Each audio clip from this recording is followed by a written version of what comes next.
I should be here. I was very angry. Hello, welcome to Emerald Lake. It's me, Raven. I couldn't figure out why my mic was muted. It's because I had unplugged it to adjust some things on my computer and then it forgot. It was like, the microphone is in a different port. It doesn't exist anymore. Yes, it fucking does. It's right here. But because I had my headphones plugged into the microphone itself, and because the microphone is all lit up, because hey, it knows it's plugged in, I had every assumption that I was actually audible at this point, but I wasn't. You want to know what I was saying? I said hi's to everybody, including Mercy. Hello. I said, don't cry, kitty, because the little kitty cry was very sad, and the reality of making that little gift, the poor little kitten, how is it crying so much? There's too much water for such a small thing. Oh, I can take that away. And I was talking about how what we're reading.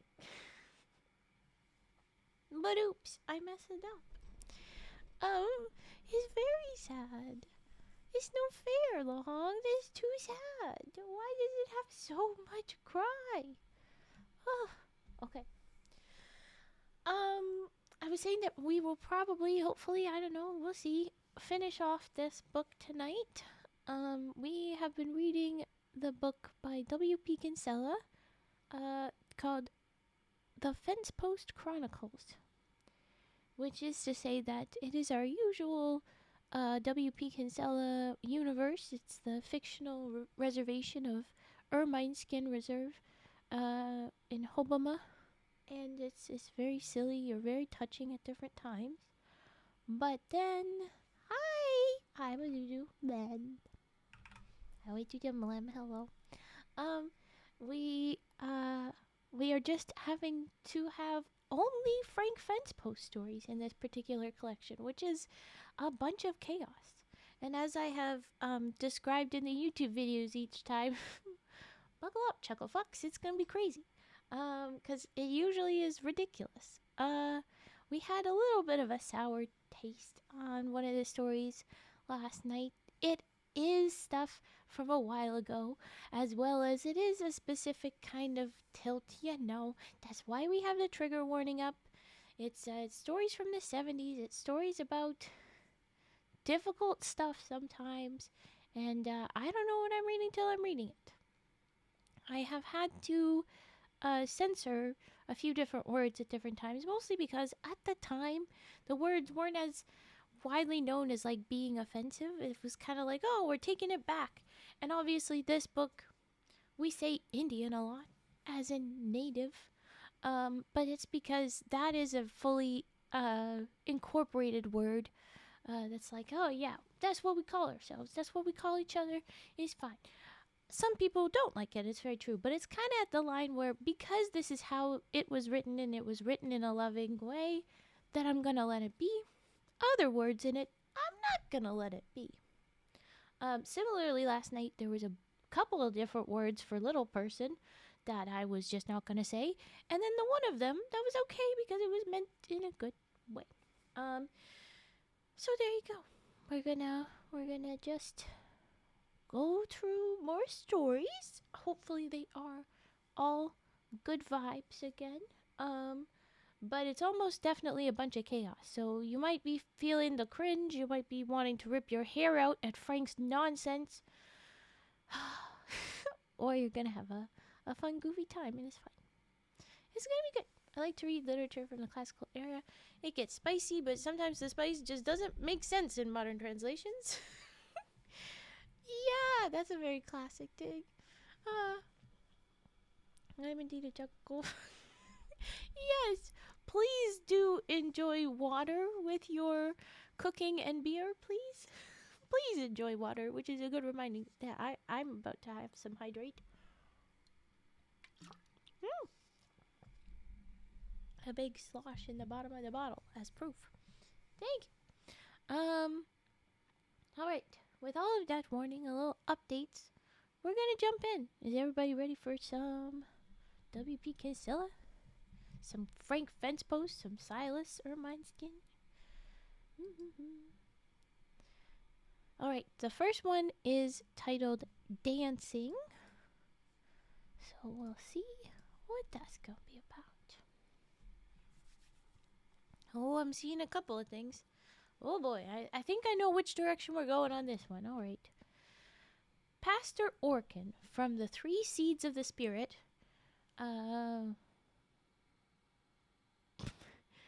Predestinarian. Does he mean Presbyterian or does he really mean predestinarian? Bittern Lake Baptist Church. Sure been getting himself and his church a lot of publicity lately. Sometimes Kinsella writes these very intentionally that, like, Silas is still learning words as he's doing his writing, and he's doing a lot of words orally. He doesn't know how it's spelled or how it's written. He's like, I don't know, it sounds like this. And so it's kind of silly that he sprinkles some of these in every now and then. But it's also just a little bit condescending. So it's a bit fun. It's Tuesday, isn't it? Yes, it is. No worries, Cage. You lurk and you do other stuffs. I know. What is this little guy? Oh, the hug. Hug.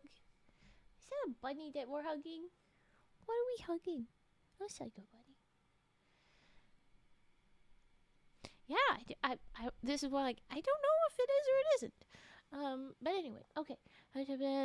Pastor Orkin is getting himself and his church a lot of publicity lately. That's what we care about. Come Saturday night, there's going to be a big burning at the church grounds. Oh no. I didn't catch that very key word in my scamming. Oh, we're not doing... Okay, a couple of these stories have been unfortunately topical. Oh.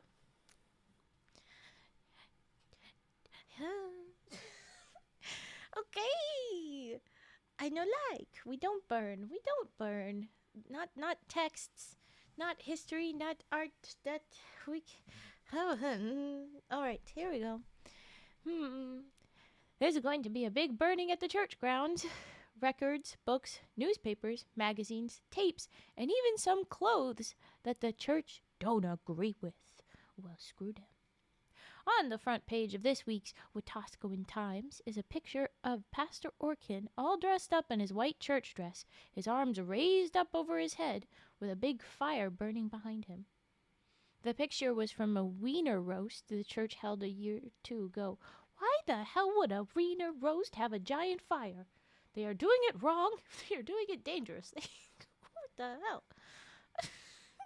Hee hee hee. Wiener. Okay. It was from a year or two ago, but it go pretty good with the headline, which read, "Local church to burn accoutrements of evil." Accoutrement of evil. With the dash, I'm getting hiccuped because it's like you split the word in a weird spot that makes me think it's a different word. I-E is the way they have spelled it. Local church to burn accoutrements of evil. Me and my friend, Frank Fencepost, and our girlfriends was at that wiener roast.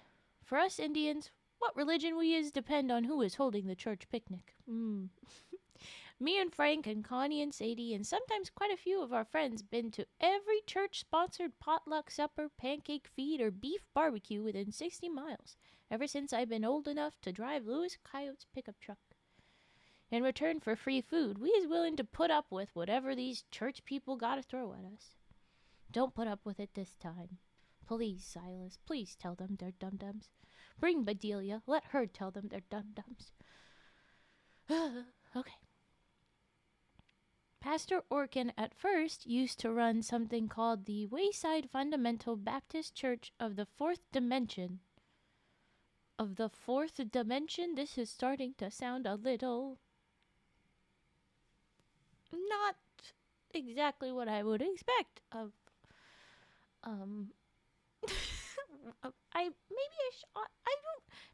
Anyway, he only had about 6 people who followed him, and they didn't even have a church, but used to meet in the Sons of Sweden community hall over near Camrose. We are a little bit talking about wieners, but mostly. Oh no, what have I? What was? That's a cursed sentence I was about to say, and I'm not gonna say it. Those two shouldn't go together. They're not gonna. Okay.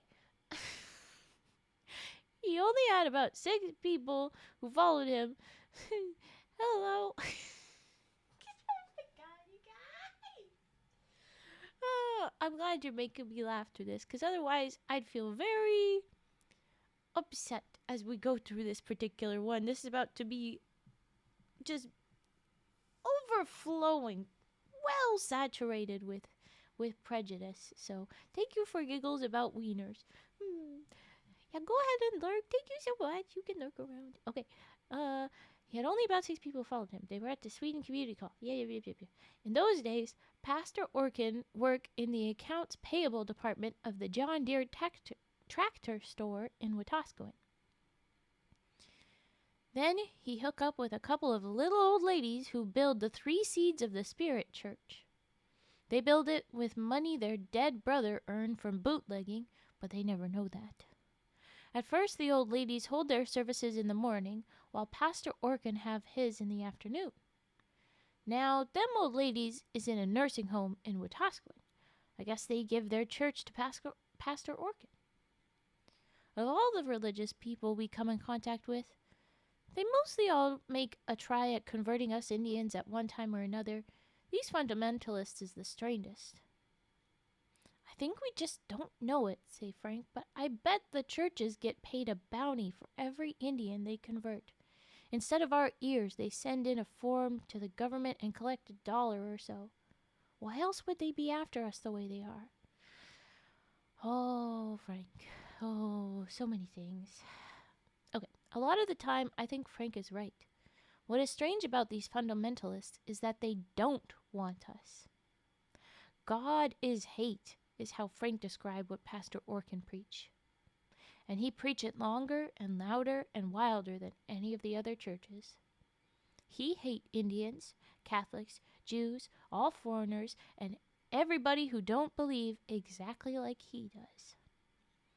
We check to be sure they're going to be food before we go near Pastor Orkin.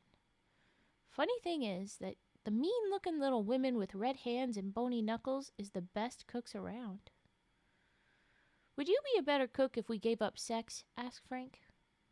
We all laugh at that because Connie can't even burn water. One time somebody at her house won a pound of coffee. Connie'd never seen anything but instant coffee in her life, so she just put a spoon of the real coffee in a cup and poured hot water on it. Tasted like mud pie coffee we used to cook up when we was little kids, says Frank. Which would you rather have, good biscuits or good lovin'? Asked Connie. Frank grinned. I'll steal the biscuits. You just stay fat and sexy. Okay, I did a good point for one of the Frankisms. I like that one. I'll steal the biscuits. You just stay fat and sexy. Pastor Orkin and his church really don't want us as members. They claim we go into hell because our skin is dark. Well, that's pretty fucked up. But Frank and them, they just there for food anyway. So they claim, yeah, we know. That should make us stay away, but it don't. Pastor Orkin and his followers is kind of like little kids trying to act bad by saying dirty words. No matter what they say, it comes off sounding foolish. And it makes us feel good when we give them trouble. Oh, hell yeah, this is the perfect situation for Frank. Get in there, boy. Make it a mess. Ha ha ha ha. Pew, pew, pew, pew. Okay. Hey, Pastor Orkin, Frank say. You figure people with suntans going to hell like us Indians? I mean, they got dark skin just like us. Of course not, says Pastor Orkin. But how can you tell the difference between a white man with a dark suntan and a pale Indian?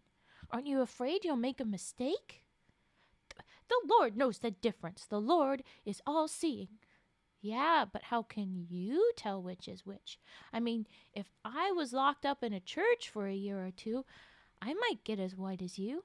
Then wouldn't you feel bad for not letting me join your church? Frank give Pastor Orkin a bad time every time we visit their church. Their ads in the Wetaskiwin Times and the Camrose Canadian always say, "Everybody welcome." Bet they'd really like to add, "No Indians." But there may even be a law against them doing that. Well, yeah.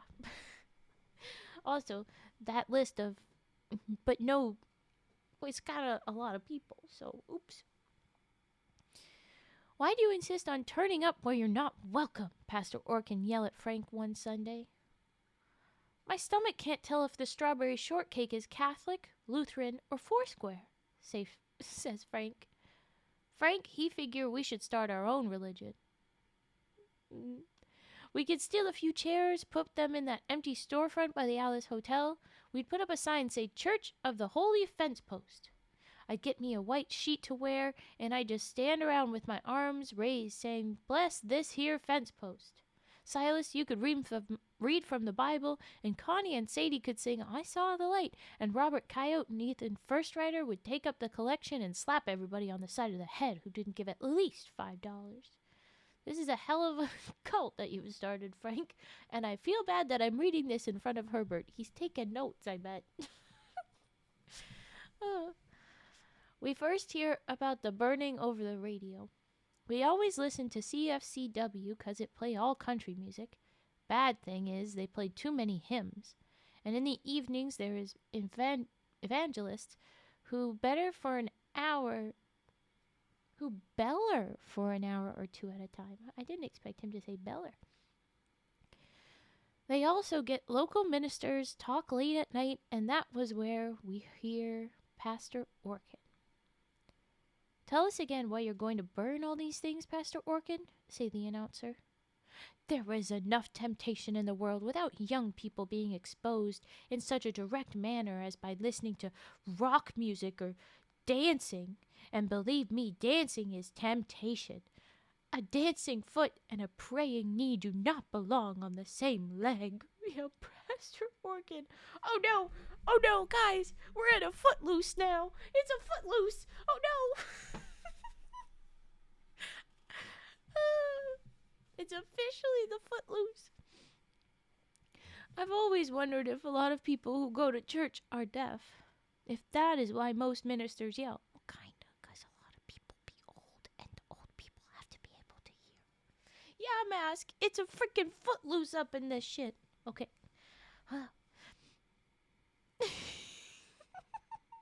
Yeah, go sin, go dancing. Why do I immediately have you, like, I have the image immediately of, like, the little red panda being above you isn't helping, but the little red panda doing the Carlton immediately after. Okay, anyway. Oh my god. The statement about the foot and the knee is the funniest thing we heard for a long time. It is very silly. I wonder if it's alright to have a praying foot and a dancing knee, says Connie Big Charles, and we all laugh until we got tears in our eyes. Okay, praying foot, dancing knee. Is that when you do the stanky leg because your foot is trying to, like, argue against the rest of you, and your knee is like, "No, we dancing," but your foot is like, "No, we are a prayer." Is that what that would be? Okay. But listening to Pastor Orkin is scary, too. Because these religious peoples is never satisfied just to follow what they believe. They want to force their ways on everyone. Oh, we know that. It's strange how something can make you angry but make you laugh at the same time. Late Friday night, after we've been in town for a movie, we drive past Pastor Orkin's church. The Church of the Open Heart is what the signs say across the top of the double doors. Geez, how many different names does this one church have? There was a bunch that we've talked about. Okay. But underneath, there is a padlock the size and thickness of a slice of black bread. Outside in the yard is a round-top signboard, lists the hours for services and stuff. Also behind that glass is a photograph of Pastor Orkin flashing his big, wide, store-bought teeth and with his store-bought hair falling over his forehead. Okay, we don't need to go that hard on him, okay?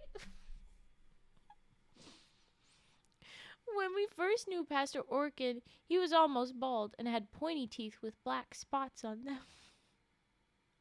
Why didn't you just pray for new hair and fat teeth instead of spending money on them? Frank asked him one time.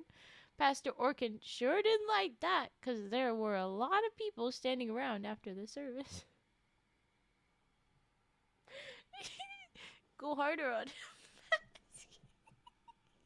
Don't tell Frank to go harder at any point. Thank you very much. Not Frank. Not Frank. He would. He absolutely would. Yeah, there you go. There you go. Like a wiener. Okay. Frank, take a look at that padlock. Want to go inside, he asked. Well, I could open this lock with my dick. What? How would... no. I was just gonna giggle at that, but then, swear to God, he responds. The next sentence. He says, we nod our heads, and it take Frank all of 10 seconds to spring the lock. He really went way harder.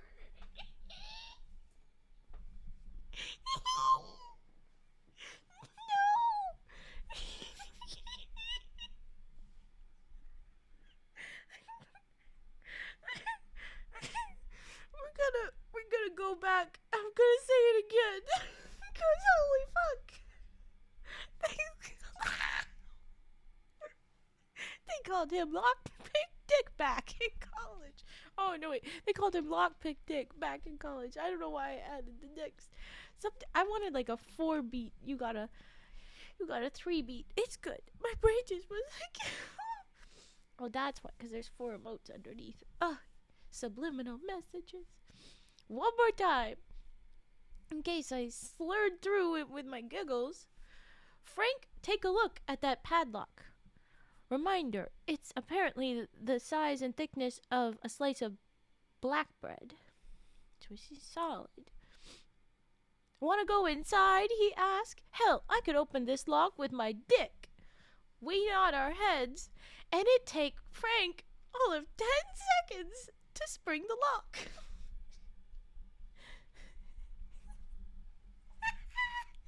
Lockpick dick click. There we go. 4 beats. There we go. 10 seconds with my dick. What the hell, Frank? Silas, how did you not clarify that? This is so not okay. Silas, please clarify that he didn't use his literal penis. No. Oh.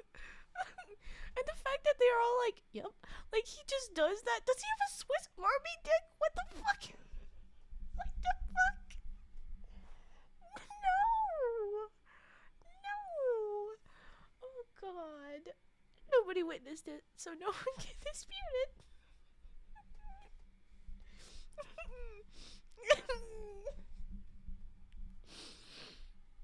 I mean, he makes a lot of jokes that his name is Fencepost because his dick is a fence post. If it's literally just a tool, if it's like a prosthetic and that's why he says this, that would be so fun. I would love that. If Frank was canonically a trans man with like a fun prosthetic, I would be so on board with this. Because it's like, oh, that's why it's a Swiss Army dick. But no, it's not. I don't think so. What the hell is going on? Oh my God. Okay. Inside, the main floor is just like most churches.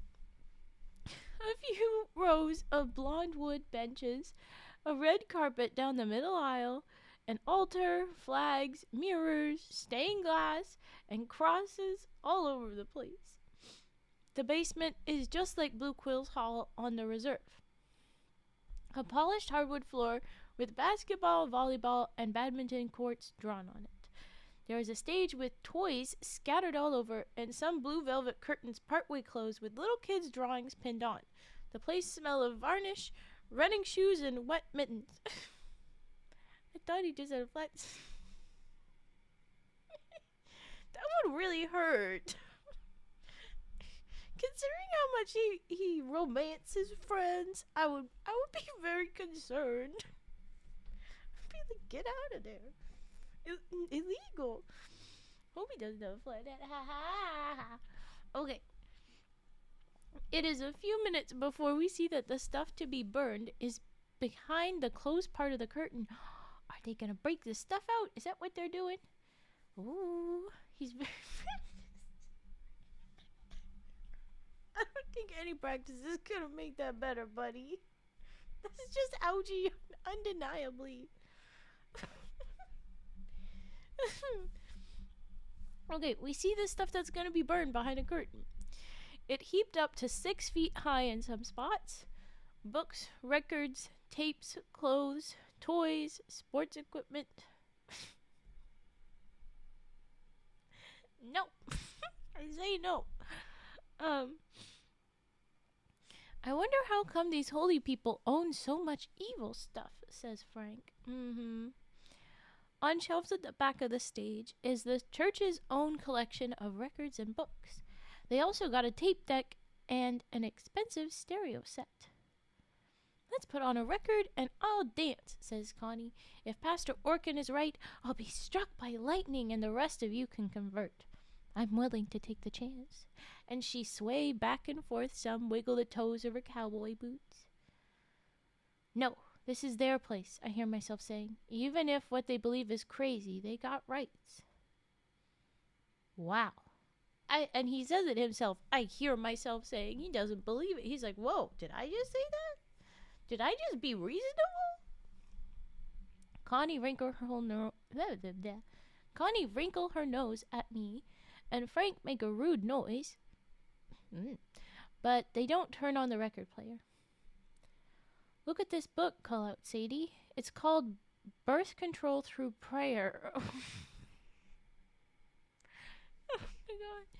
Frank has a retort. Brace yourself. All you gotta do is hold that book between your knees and you'll never get pregnant, says Frank. I mean, there must be over 500 record albums on shelves along the back wall. Most of them hymns sung by choirs and quartets and lone people, all of them white, and all resembling the people who attend the church. There is one whole shelf of records that is nothing but sermons by beefy-looking preachers, wear blue suits, and have lots of oiled-up hair. Look at the people on this record jacket, says Frank. Long dresses, no makeup, all scowling. And those are just the men, says Connie. Hey, Silas, says Frank. You know why Pastor Orkin and his friend never... Oh my gosh. Hey, Silas, yells Frank. You know why Pastor Orkin and his friends never have sex standing up?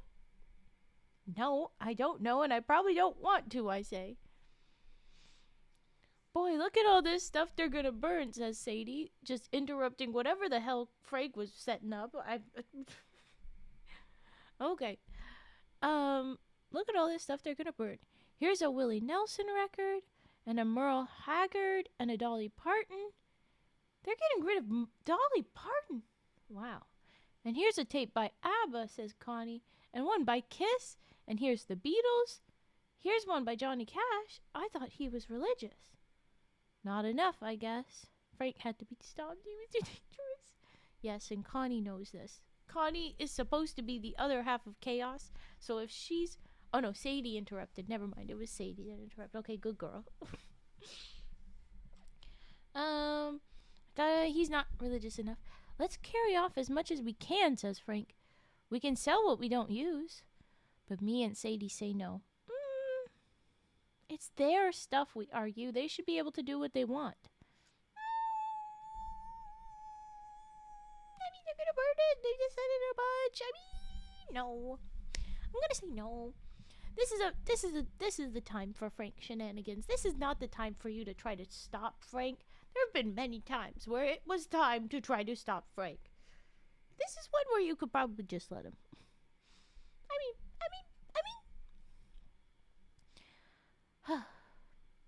But look at this sweater, says Connie. I bet it costs $50. It's a real crime to burn it. I guess it would be okay to exchange, I say, as long as you leave yours. Connie and Frank have their clothes changed in about a minute. I even exchanged my running shoes. I sure wonder why they was gonna burn the ones I'm wearing now. Yeah, I'm left wondering how they're gonna find a reason to burn the ones you've left behind. Just as Frank's about to lock up the door, I notice one of my new shoelaces is about worn through.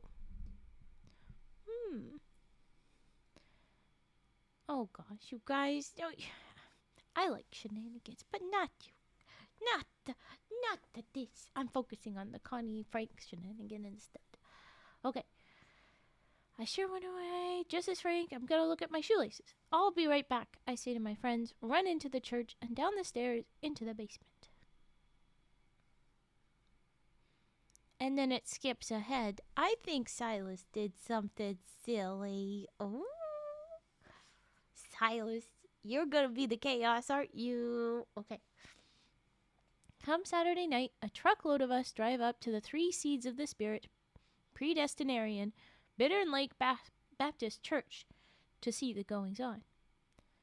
We ain't the only curious ones.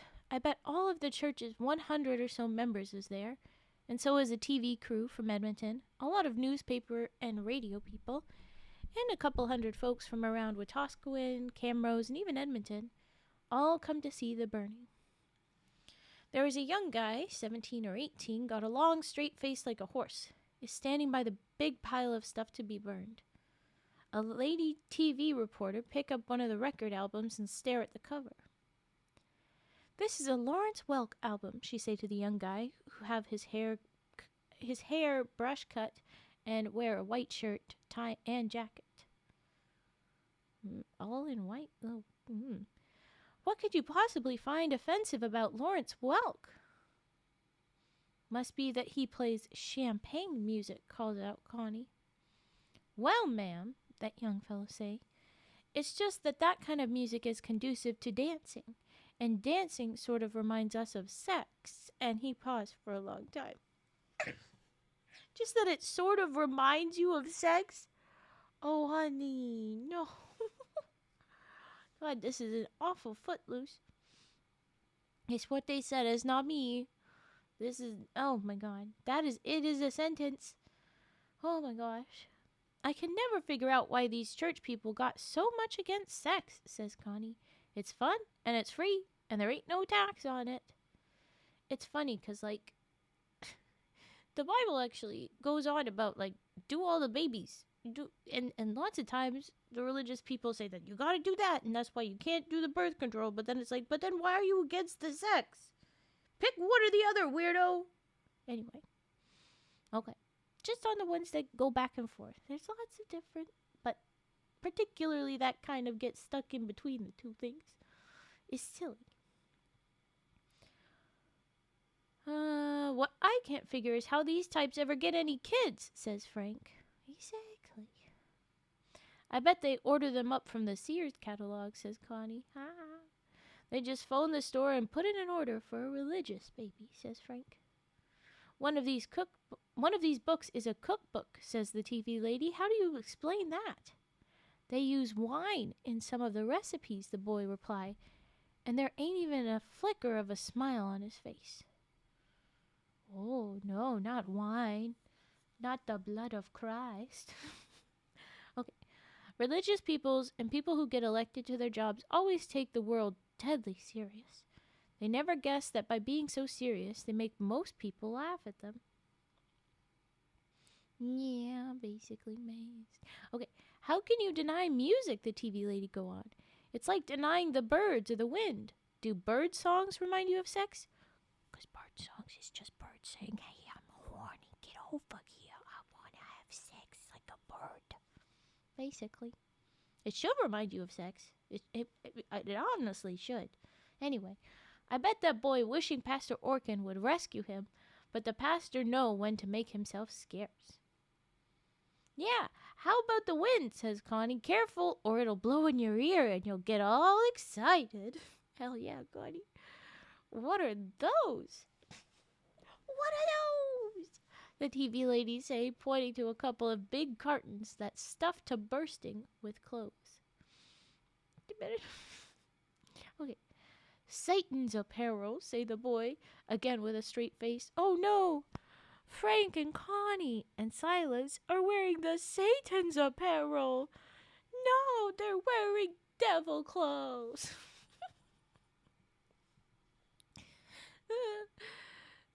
Satan's apparel, say the boy again with a straight face. The reporter picks up a few of the pieces. These are just blue jeans and sweaters and shorts and a bathing suit. Some of them are their own, are our team's clothes that she's pulling out. So I'm just, oh my god, I just saw something later, and you guys are gonna be mad that I read it, probably, but I'm gonna read it. Oh my gosh. Okay. They cause prurient thoughts, says the boy. Yeah. What's that, says Connie, sticking her face in so she's sure to be on TV. Oh, Connie, keep going, keep going. Unclean thoughts, sexual thoughts. I thought clothes was supposed to, says Connie, smirking at the boy and wiggling her hips. And this is technically a Frankism, just hidden in the description instead of oh. Connie's jeans is so tight, Frank claim he can count her pussy hairs through the denim.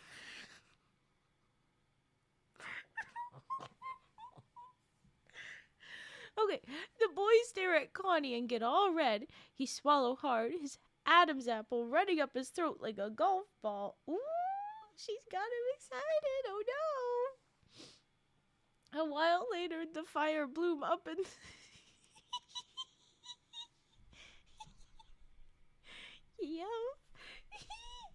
A while later, the fire bloom up in the night sky.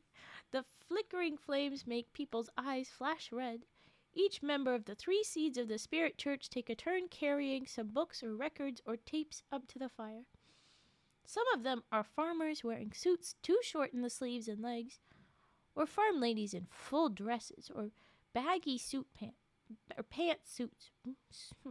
The real ugly kind like the Queen wears. Hey, stop bashing the Queens. I like her monochrome looks. Monochrome is fun. They were good time. But mostly, they is young people, boys who ain't used to wearing suits, and pale girls in plain ankle-length dresses, their long hair reflecting in the firelight. These people sure wouldn't like it if anyone suggested they was dancing. But they are. Sure as they've been born with rhythm in their bodies. Oh, okay, so Silas is telling us that what he really had a problem with is saying that dancing was wrong. And we're getting back to the footloose of it all. Here we go. Pastor Orkin arrive in his church dress. He stand on the church steps and pray some, but in a voice can be heard a mile away. He only allow each person to carry one object on each trip to the fire. The pastor know that when you got a good thing going, you make it last as long as possible.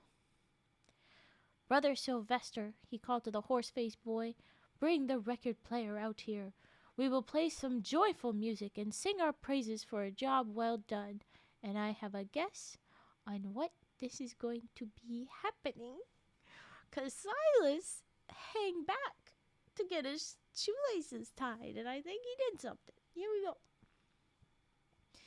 There was already a record on the turntable when Brother Sylvester, carrying an armful of albums, wrestled the record player into place, trailing a long orange extension cord.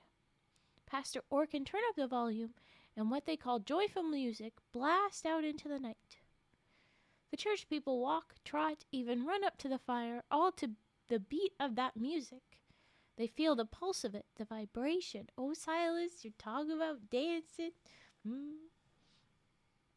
Pastor Orkin carries some of the last records towards the fire. He spin them into the flames like frisbees, smiling his biggest and most self-satisfied smile. Oh, you're gonna regret that, I just know. There goes Willie Nelson, called Connie, and all of us clap our hands right along with the church people. As they getting ready to start burning the clothes and sports equipment, Pastor Orkin changed the music. He take a record out of the jacket for great hymns of the Western world, but when he set down the needle, what come out is an outlaw country singer by the name of Johnny Paycheck singing a song called Take This Job and Shove It. Pastor Orkin ripped the needle off the record, stare around more wild-eyed than usual, then bound up the steps like a big dog and disappear into the church. A few seconds later, from deep in the church, we can hear him howl like the devil just kicked him in the shins. On the steps, Brother Sylvester is taking records from their jackets, reading the labels in the firelight, and not looking happy. Frank stared at me for a long time before his face break into a big smile as he realized that he ain't the only one capable of playing a trick now and then. Woo-hoo! Silas! Hell yeah! Hell yeah, Silas! Oh, this story's getting a little doodle.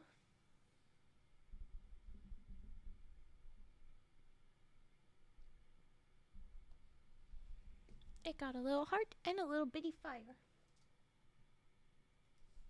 to symbolize both the chaos and that this was the burning one. So that we know that Silas pulled a pretty good trick. Got rid of all them church songs by making it look like they was the songs that you should get rid of in the church, what they thought they should get rid of. Wow.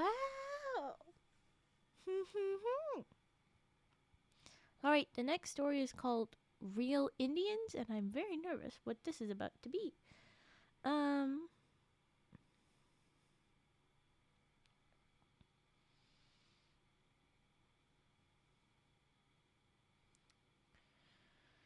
Yeah, it looks like they're being a little bit shitty while we're doing some shopping. We're doing a shopping trip, and somebody's gonna get a little bit shitty. But we'll see how that go in a minute. Does anybody have any redeems? I am going to have some water. Do a little hydrate for myself. Boop.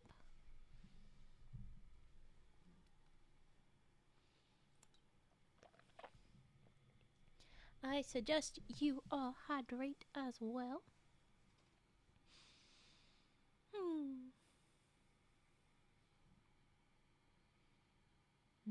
We're all quiet.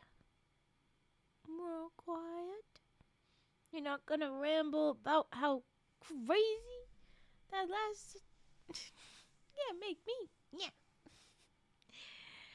No one's gonna talk about how absolutely unhinged some of that story was now anymore. You'll only talk about it in a minute. I'm still shocked at how... I was hoping that... Oh my gosh, hold on. I got a cough.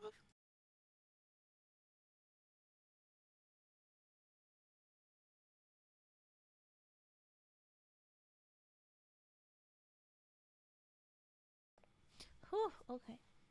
Oh, Cage. Oh, it was basically a Footloose, a religious story. They're doing a burning, and they're saying that music reminds them of sex, and that was a hell of a sentence that the dude pulls out there. Frank may or may not have picked a lock with his frickin' penis. I don't know what to say about that. He also said that he could... He implied that his girlfriend's pants were tight enough to count... Just say it, Raymond. Just say it. Rip off the band-aid. To count her pussy hairs. Oh my god. I did. It was wild. But also, most important, as wild as those bits are, Silas was the one to cause the chaos in the end. Not Frank. And he managed to tell Frank to not do something chaos. Frank and Connie. He told them to no. And they listened. So every time he says, There's no point in telling him no in the next stories. We know it's bullshit. You told him no before. I guess you told him no so that he could be suspicious instead. But yeah. You're not gonna have anything to say about that? You're not gonna have anything to say, Kate? It's ridiculous. It's unhinged. It's insanity. Yeah.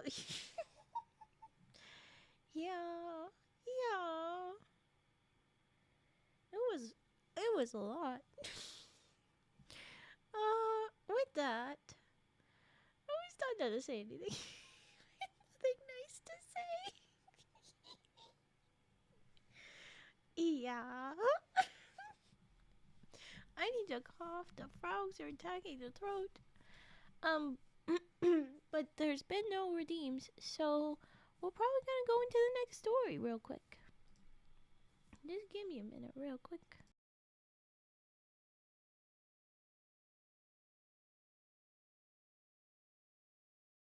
You wish you were taught that mask. There would be less of the goose mask fighting, but it's good. Of course, you redeem Kalimba now. Get redeemed. Pew, pew, pew. Well, good news is that I spent a good deal of time after stream last night tuning up my Kalimba. But you minute I die or I yawn. I don't want to scoot over to Kalimba. Okay, I scoot. Whee! Clunk. I scoot back. Okay. That's exactly why I redeemed Kalimba. Meh, meh, meh. Meh, meh, meh. Alright. Listen to this now.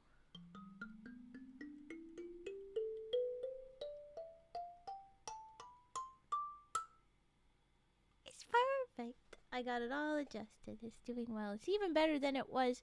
Like, there was really just a couple notes that were really messed up, and the rest were, like, pretty close, but now I've got them in beautiful working order. So be grateful for the one mess up. It has meant even better tuning. We're gonna get the stuffs on screen. I know. It does so lovely. Oh, there's a big yawn. Alright.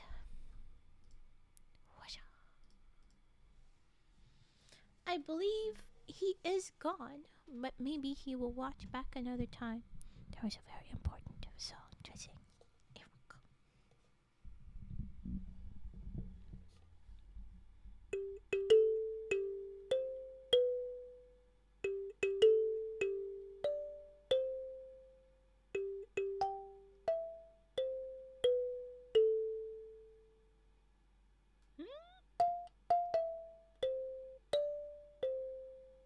I only messed up just a little bit there. Okay. More songs. More songs. Yeah, let's go with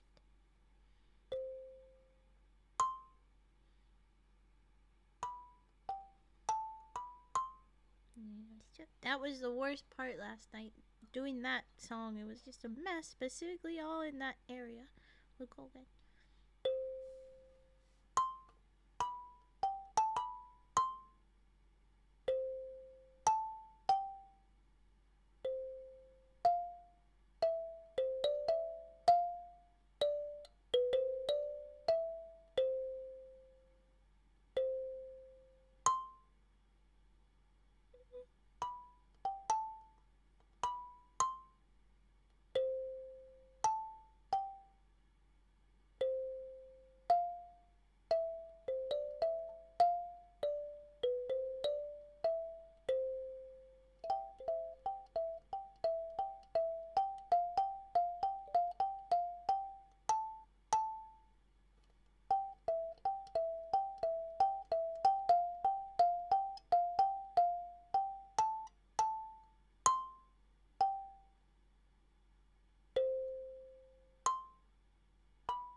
song I couldn't really play because we'd hit the note a little bit and it would sound dumb. Here we go.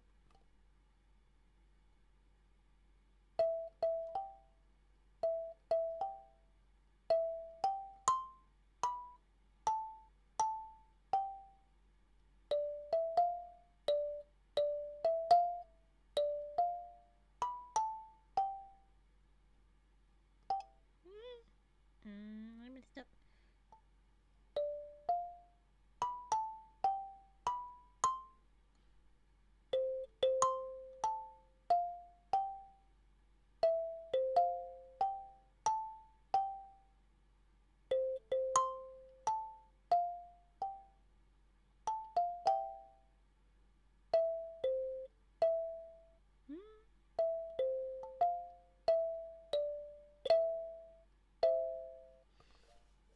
I'm a little stumbly, but hey, things got a little bit jumbled up. Okay, you get to pick one more song, Mask. I want to do one more. Do you want a repeat? Do you want a different one? Just because you might know which ones I do. No response and I'll just pick. I don't know that one. Okay, then I'm gonna go with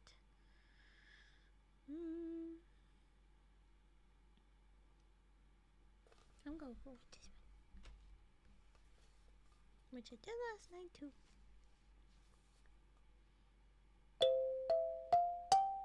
Every time I do that, it sounds fun.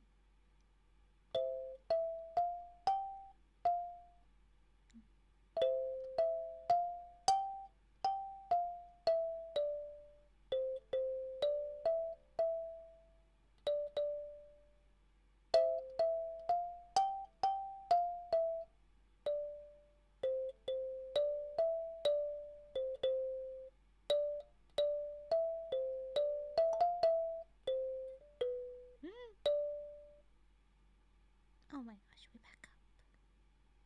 Getting lots of time.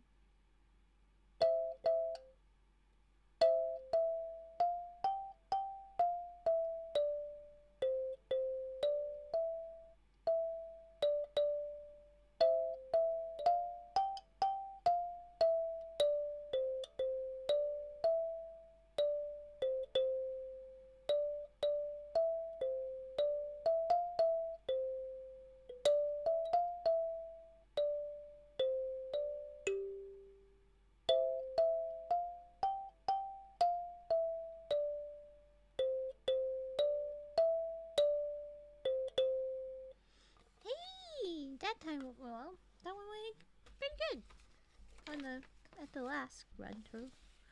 All right, kalimba, the plonk, there. And now you're stuck with just me again, not the kalimba. All right, hey the boop. It's a boop. Boop. God damn it! All right. We go in with the next story.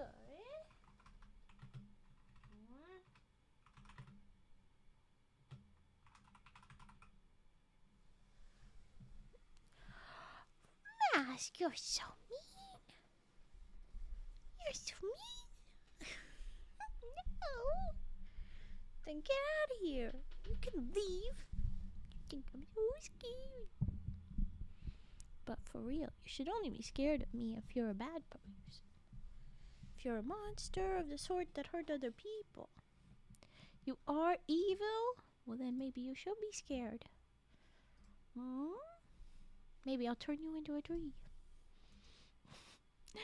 Alright, next story. Here we go. Just if you're scared of me so much. Cage, no! Cage so quick with a bye. Oh my god. That was savage. Okay, good, he giggled. He mean joke. Okay, good. Woo. Cage is so mean. All right, we're gonna read story now. Yes, yes, yes. I know, but he did giggle. He made it clear it was joke, and you did it to me first. You call me scary, which I can be, but only if you're bad. Anyway, we're all friends. Give each other's hug, give each other's head pat, and then we move on. We'll be good. Yes. All right. It should be. This should be interesting. Real Indians.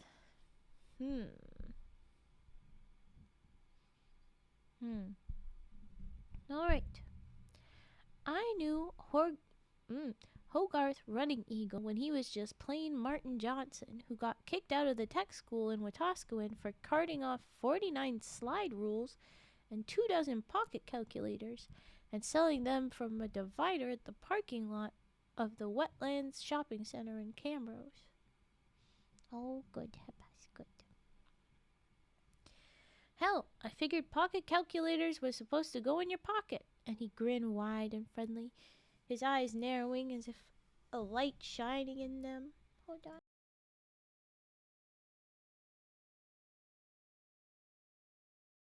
Oh, okay.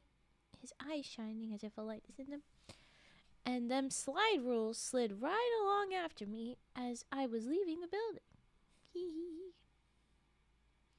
Martin worked on a combining crew for a month, earned over $900, buy himself 2 expensive suits, a blue one and a black one, some white on white shirts, and he let the clothing salesman pick out his ties for him.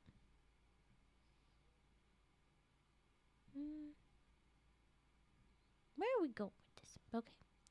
Back when I was ignorant, it was hard to tell the difference between quality and color. See, I would have picked bright ties, yellows, reds, greens. I had my eye on a pink one, and he smiled that $1,000 smile of his again. What are you talking to? What do we do? Okay. See, when I went to apply for a job as a car salesman, the sales manager said, I like the way you're dressed, understated, expensive, but not garish. Most Indians would buy a $300 suit, then stick a $10 piece of plastic Indian jewelry around his neck. Oof. I'm not an ordinary Indian, I told him, and he wasn't either. I'm an entrepreneur now, say Hogarth Running Eagle. What? You changed tribes? You ain't a Cree no more?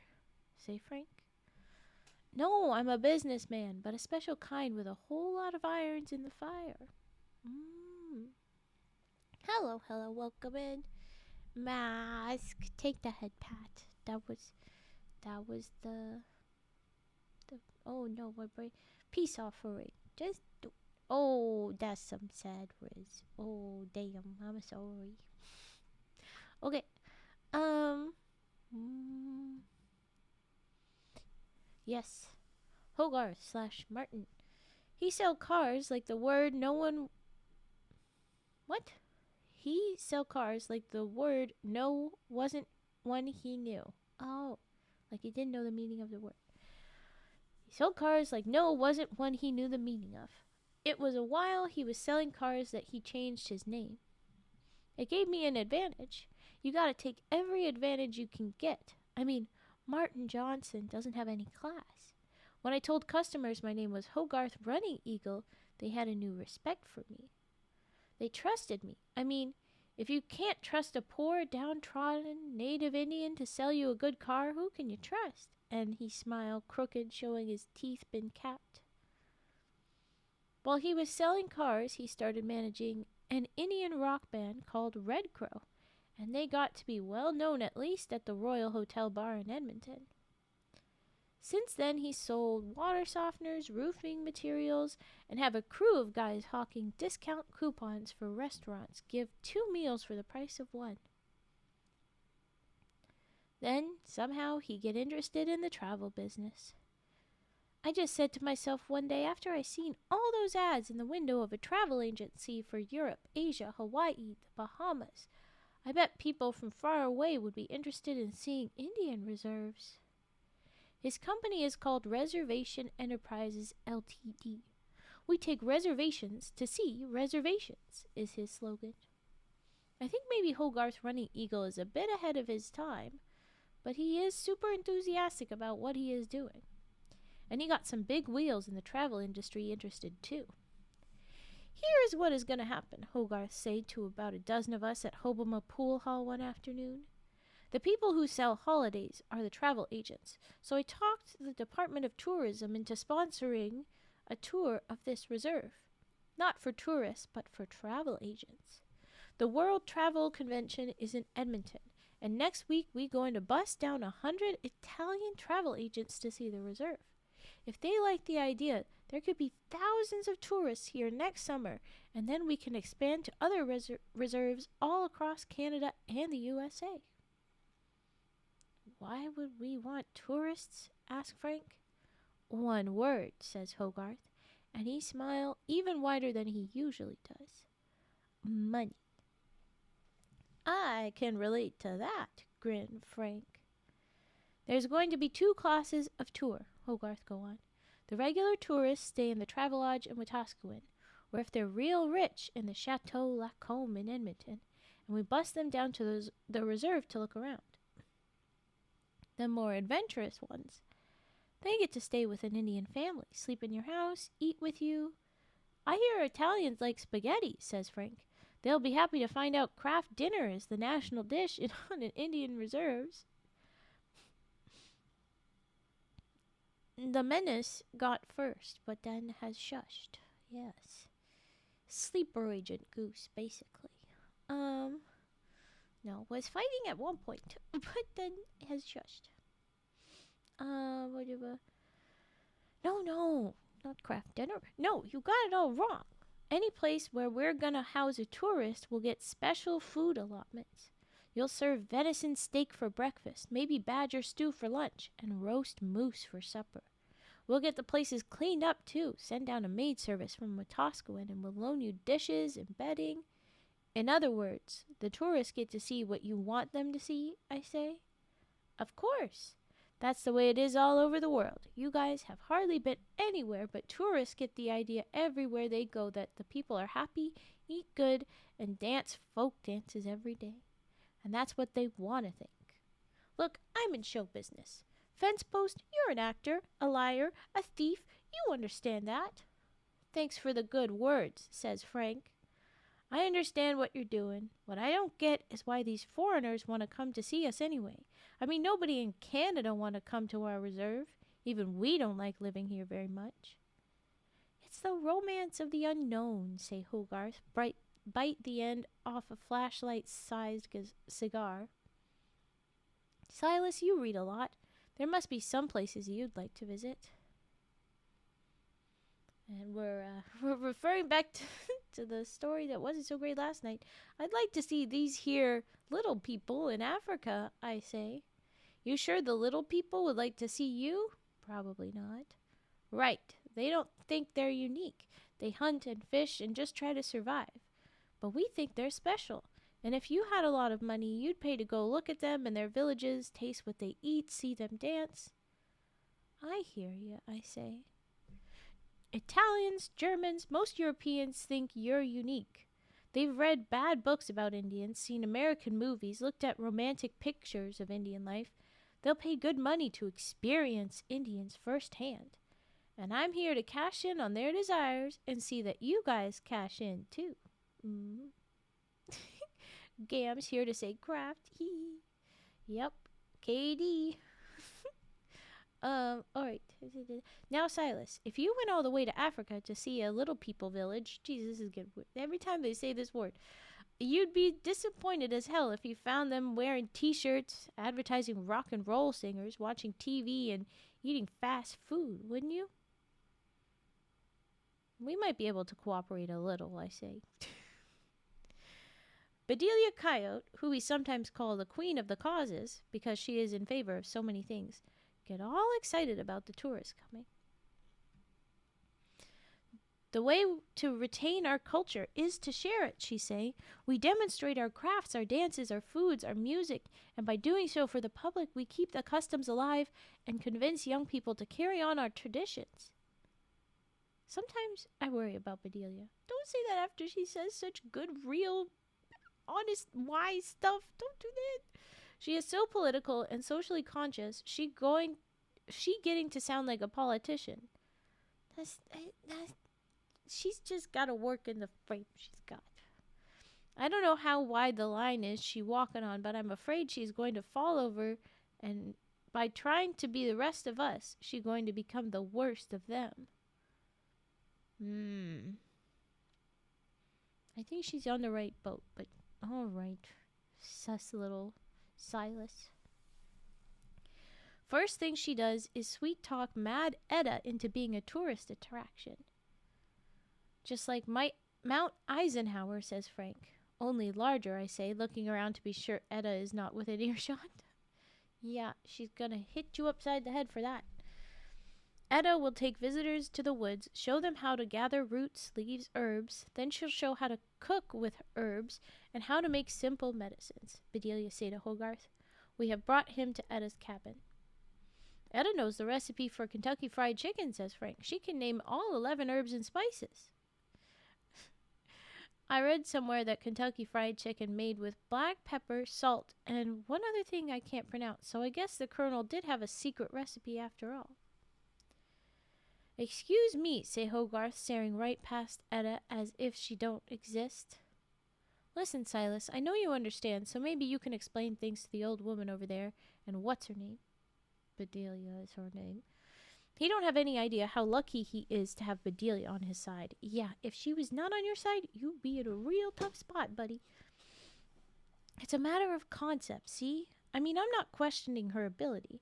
I'm sure she's good and all that, but she doesn't look like a medicine man.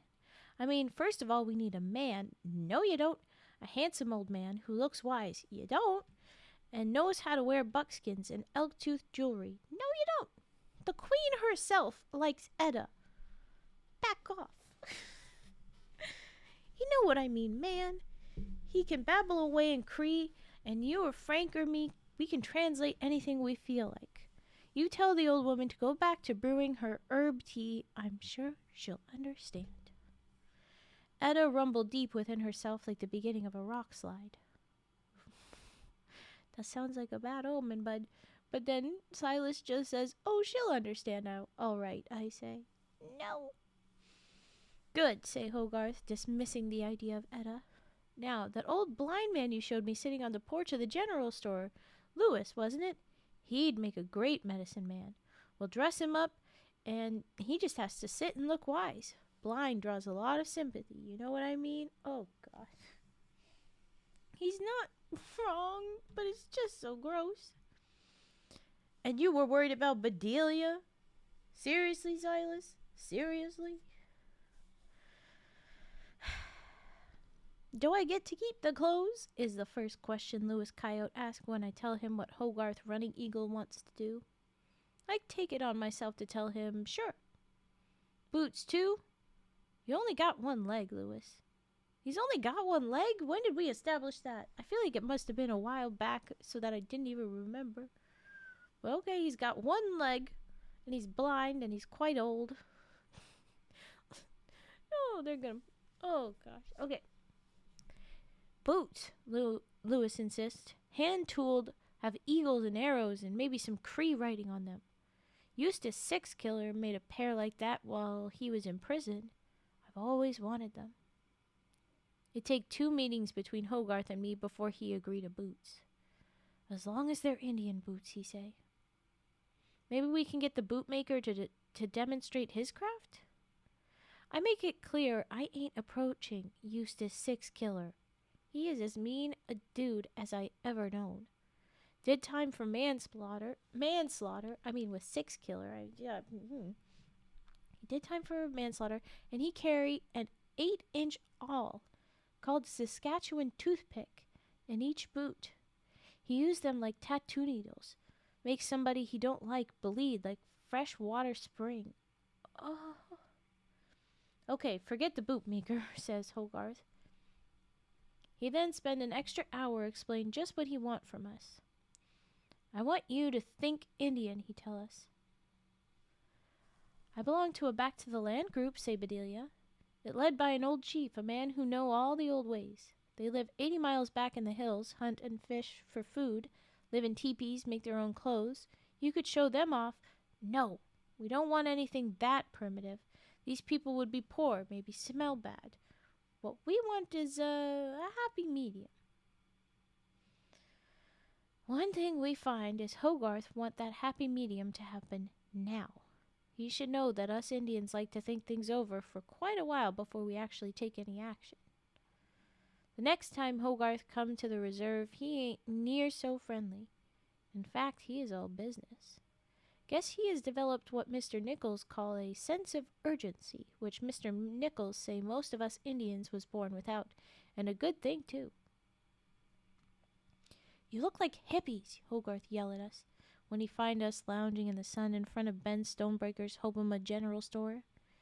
Jesus, look at you, he holler at Frank, who wearing a cape he cut from some curtains he find in somebody's garage, and a white glove with the fingers cut off. What are you, the wagon burner's Michael Jackson? Oh, God, ick. I want Indians, all caps there. Oh, you're all dressed like cowboys, for Christ's sakes. I want braids, wampum, spears, bows and arrows, loincloths, buckskin, campfires, pinto ponies, hides nailed to the outside walls of your cabins, teepees, travois, trick riding. You guys never seen any Western movies? Listen. And he banged the flat of his hand against his forehead. I got 100 ignorant, for skipping that, travel agents to impress. I just never heard of it. It's capitalized. It feels like it's like an automatopoeia, but I don't think it's I don't have time to Google. I just don't think I should say that. That feels like that's a bad one that I just don't know. Okay. I want to see old-time Indians. Real Indians! He's screaming, all caps. Hey, remember what Bedelia said? Sounded like what you liked, but you just dismissed her because, woman. Get out of here, you meanie. Real Indians don't eat Egg McMuffins, says Frank. Real Indians roll their own, say Ethan First Rider, who able to build a cigarette with one hand while ride on a saddle horse. Real Indians don't wear designer jeans, says Connie Big Charles. Real Indians don't stuff Saskatoon berries up their noses. Oh, who says that one? They don't say who says that one. Enough, say Hogarth Running Eagle, and his car wheels spin out gravel as he drive away mad. I think Mr. Nichols know what he talking about when it come to that sense of urgency. In spite of the way Hogarth treated Mad Etta, everything would have been okay if only he hadn't welched on the money he promised us. Oh, yeah, that's the bad idea. I wasn't surprised. One day I asked Mr. Nichols to explain that word entrepreneur. It's just a fancy way of saying organizer, say Mr. Nichols, but it has a mainly negative connotation or meaning in our society. Usually an entrepreneur is a hustler who has no money, often calls his business Something Enterprises Ltd., and you'd better get your money up front when you're dealing with one and count the fillings in your teeth and the number of fingers on each hand after he's left. This is a smart man, Mr. Nichols. Hogarth keep postponing the money we've been promised for his show. At least he buy Louis Coyote that fancy pair of boots. When he do, he pay Eustace Sixkiller cash money and treat him with respect. Eustace got dark blue tattoos on all his arms and shoulders. We have a hard time getting Louis to wear his new boots. I appreciate things with my fingers, he says, his blind eyes look into the distance. His old brown fingers feel the soft leather and tool designs, and he hold the leather to his nose and appreciate it that way too. Nice smelling hides. Ugh. Hogarth rehearsed Louis for his part again and again.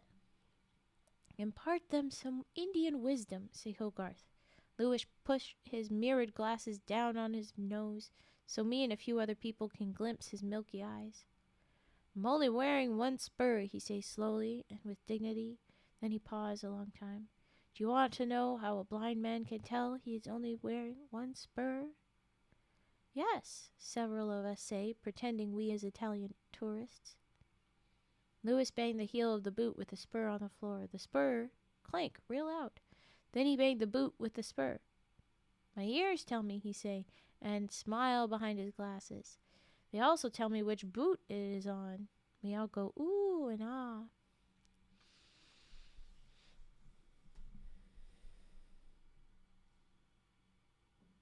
I don't quite get this next, but maybe if we put a little curl in his hair, say Hogarth. There's such a thing as looking too Indian. What the hell is wrong with you, buddy? My guess we is going to have to change most of the entertainment part of the program we lined up. At least the parts that ain't very Indian, like Matthias' two young men, who is all set to sing Arrivederci Roma. Matthias fancied himself another Julio Iglesias looking for a place to happen, so he rented a tuxedo with a frilly blue shirt from Bosniak's Formal Rentals and Party Supplies in Edmonton, oiled his hair, greased his smile, and actually put wax on his teeth, ew, after he brushed them for about 2 hours. So you're not going to get your money for that, buddy. Looks like you're getting booted. The two big double-decker charter buses with tinted glass windows and roofs roll onto the reserve. It is a nice fall day with a few yellow leaves still clinging to the trees and a wood smoke smell in the air. We have a troupe of chicken dancers going full tilt as the travel agents step off the buses. My sister Dolores whir like a trail bike as she point her feather bustle at the visitors and dance up a storm. Louis Coyote sit on a stump in his front yard. Able to predict the weather accurately year after year, Hogarth tell the travel agents. Hogarth could pass for a member of Parliament. He wear an expensive royal blue suit and his hair styled special, long enough to let them know I'm Indian, but conservative enough to let them know I'm a reliable businessman, is how he described it. Speaking of members of Parliament, Chief Tom turned up all set to deliver a half-hour welcome speech, but the drums for the chicken dancers drowned him out. Please tell me he's not an MP. He's not, right? He's just angling for that. His greasy self. Oh, okay. Now he's standing on the sidelines looking ugly, thinking I bet of going back to Wetaskiwin and feeling sorry for himself. Lewis make his weather predictions, do some rigmarole about heavy fur growing on the north side of Gophers. What? We all laugh behind our hands, but the travel agents eat it up. He do his bit about the spur, but then there is a long silence. Is that all? Say Hogarth in a stage whisper. Chief Tom take a deep breath, and I can see he getting ready to fill the gap. What do you expect from an old man? Say Lewis. I have 19 children, he say to the travel agents. They all scribble notes on their clipboards. 18, say Mrs. Blind Lewis, who'd been standing quiet by the cabin door. Do not most of those who ride on the range wear 2 spurs, if you please? Asked a travel agent in broken English. He is short and round and covered all over in blue striped suit. Ah, sighed Lewis, if one side of the horse runs, can the other be far behind? Now that's what I'm paying him for, say Hogarth with great satisfaction. Speaking of money, I say. Not now, say Hogarth into my ear. You'll get paid if I make a deal with the travel agents, and when and if I feel like it. Oof, that's not a good sign. I was only asking, I say. He don't even see me shake my head at somebody on the far edge of the crowd. Oof. Okay, so that's a sign. Hogarth parade the travel agents over to Blue Quills Hall, where he sweet-talked the Blue Quills Ladies Auxiliary into serving fried rabbit, bannock, and Saskatoon pie. He has promised them they'll get paid later. The lunch go off without a hitch, though there is about 40 pieces of fried rabbit left over because Mad Etta didn't show up for free food like she usually do. Oh no. Hogarth is just about to walk the agents from Blue Quills Hall over to where Frank Fencepost, David One Wound, Ethan and Rufus First Rider, and a few other guys, is painted up to look like a raiding party, when there's a great growl, like a semi-trailer starting up, and the side door to the Blue Quills Hall push open with a crash. That door opened out, so you know how hard it'd been pushed. Oh shit. The long black arm of a bear hold that torn screen door in the air. Then toss it halfway across the hall. The bear growl again and force most of itself through the door. I wonder if this is Edda. I'm just a little nervous because the story behind the story before the last one we read, Edda had a bear fur on and they confused her for a bear. Okay. The travel agents scream and many of them shout orso, which I don't need an interpreter to tell me mean bear in Italian. They bang open the double door at the front of the hall, and scramble across the gravel and into their big buses, all the time pushing and shoving and yelling. There is a trail of high-heeled shoes, notepads, pens, hats, sunglasses, and souvenirs strewn all across the parking lot, look like flowers been scattered. Chief Tom's big, black Lincoln Continental is already 100 yards down the road and picking up speeds. It's only a joke, it's only a joke, Hogarth kept repeating as the bus motors start. The bear ain't come out of the hall. It is helping itself to the leftover rabbit. Hogarth turned to me with a look of panic on his face. How the hell do you say joke in Italian? Real Indians don't speak Italian, I tell him. So does that mean that really is what Edda did? Was that actually Edda? Or is there literally a bear eating leftover rabbit? Because he says it's just a joke, but it could be either way. It could be that he was just trying to pass off a literal bear attack. But I don't think Silas is spooked out enough, and he has run into a bear before. Or didn't he? Yeah, it was a bear that they run into before. So, like, I feel like he might be a little bit more panicked if it was really a bear and he wouldn't end it right there. I do feel like it's Edda. I feel like it's probably Edda. Maybe we take a vote. Who thinks it's what? But that was a fun one. Alright, the next one is called The Fog. And I get a spooky feeling that this one is going to be a bit sad. Usually, when they're not Oops All Franks, the stories have a pattern to them where it's something big at the start, silly or big feelings at the very start, and an even bigger kick at the end where there's big emotions at the last couple of stories, but the last one is always just woof. So I'm nervous what this one and the next one is about to be. I get the feeling the last one is gonna be like a heartstring puller. But here we go. Let's do a break for redeems. We have car dealing picked out. Let's do that. Let's do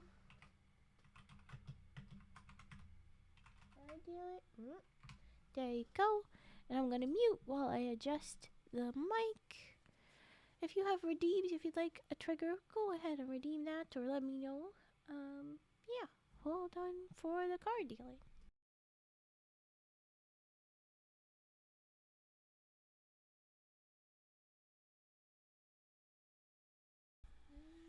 Okay.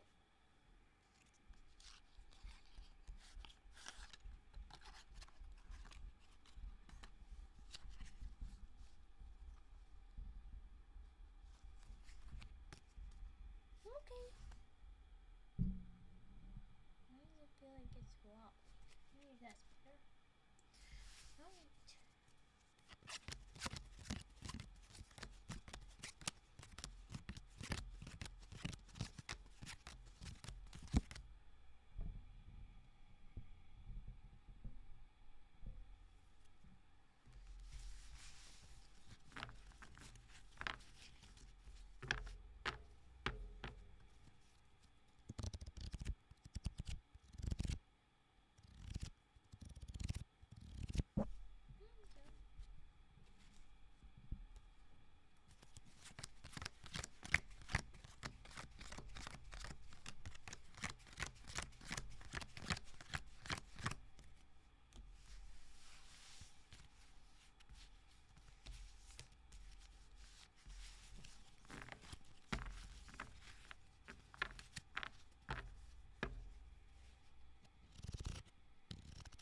other redeems, I'll just move on, but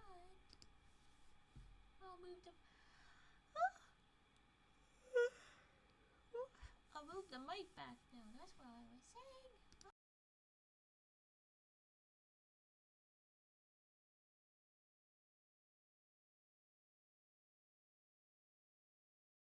Alright, mic back up. We're all very quiet tonight. Hippos. Those last two stories were a little bit speedier than the other ones that we've been reading.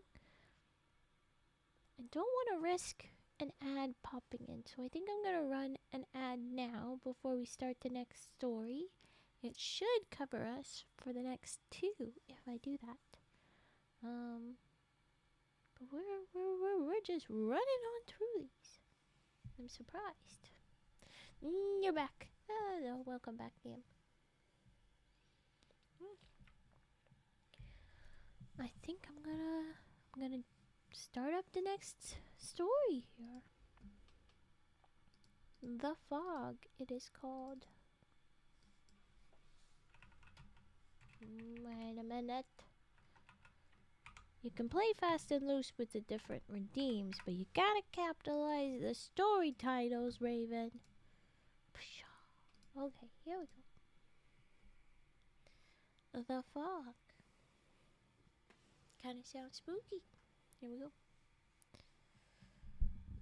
My little sister Dolores come running through the doorway of our cabin, puffing, "Silas, Silas, there's a phone call for you down at the store." I can tell she has run all the way.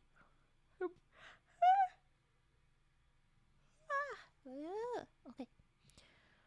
She's run all this way.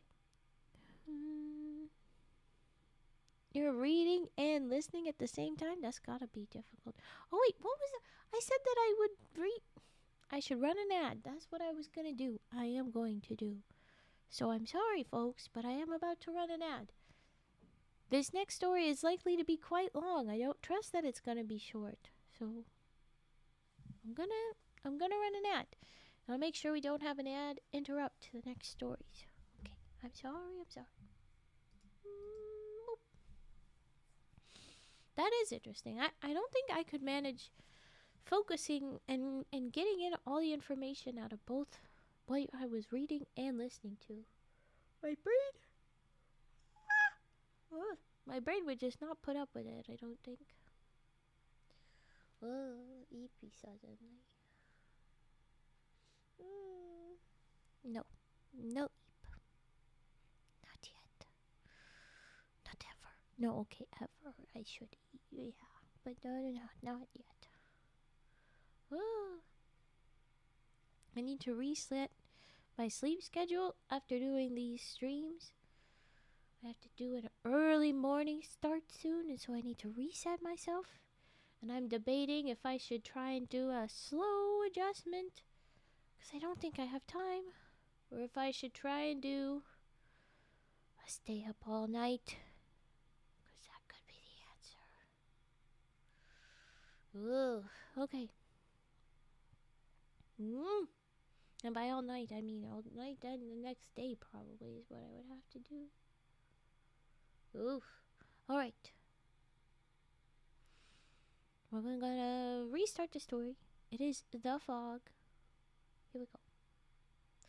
My littlest sister Dolores come running through the doorway of our cabin, puffing, "Silas, Silas, there's a phone call for you down at the store."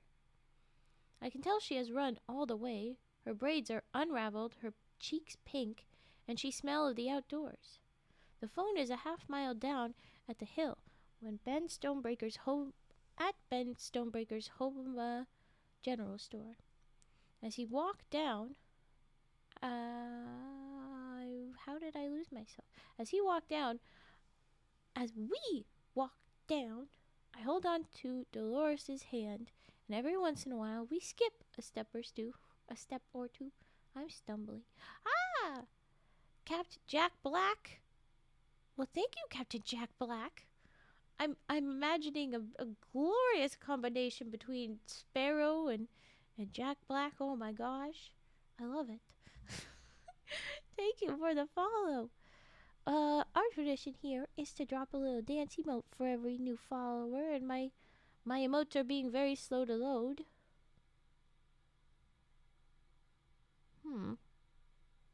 Well, let's just do this. Here's a little dancey frog emote. Well, it's not a dancey. I couldn't see it. I just saw that it said Froggers, and I thought that was the name of this one. But it's Jammies. There's your dance emotes. After my hiccup there. Howdy! Howdy! Welcome in. Alright. Oh, you just threw all the frogs you could, Gam, didn't you? Thank you very much. Yes. Dance party for the new follow. Alright, back to reading if I can manage to actually do that after my stumbly. Alright. We were walking down the hill, holding Dolores, our little sister's hand, skipping steps every now and then. Dolores, all the time, talking a mile a minute. Of course she do. Hurry up, she say, pulling on my arm. But I ain't expecting a phone call, so anybody who needs to talk to me can wait until I get there. That's the right attitude, Silas.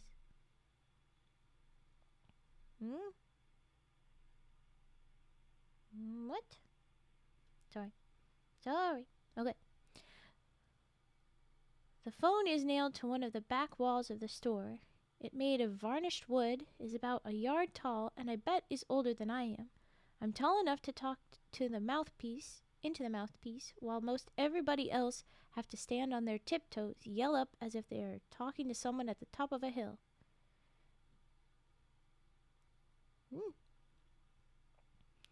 Mr. Ermineskin, say a man's deep voice. The kind that set plates to rattling on the table if he was at your house. My name is J. Michael Kirkpatrick, and I'm Bureau Chief for Best North American News Service. I've read your books, and I'm very impressed. Very impressed. Woo! You get a book. Okay. That means he's going to ask me to do some work for him. Yeah, but I think this is going to be good, buddy. This is good. Right? Do you not like?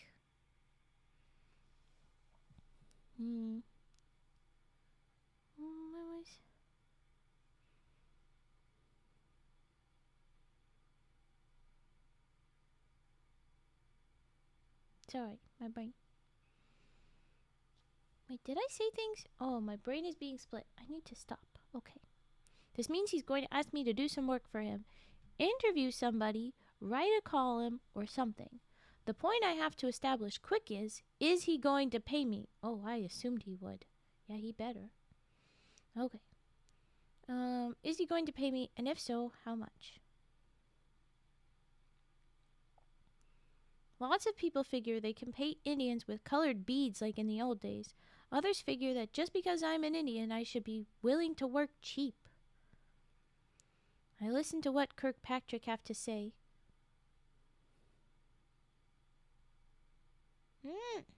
Listen to what Kirkpatrick have to say, and I have to go and ah at the proper points, so we won't figure out the phone has gone dead.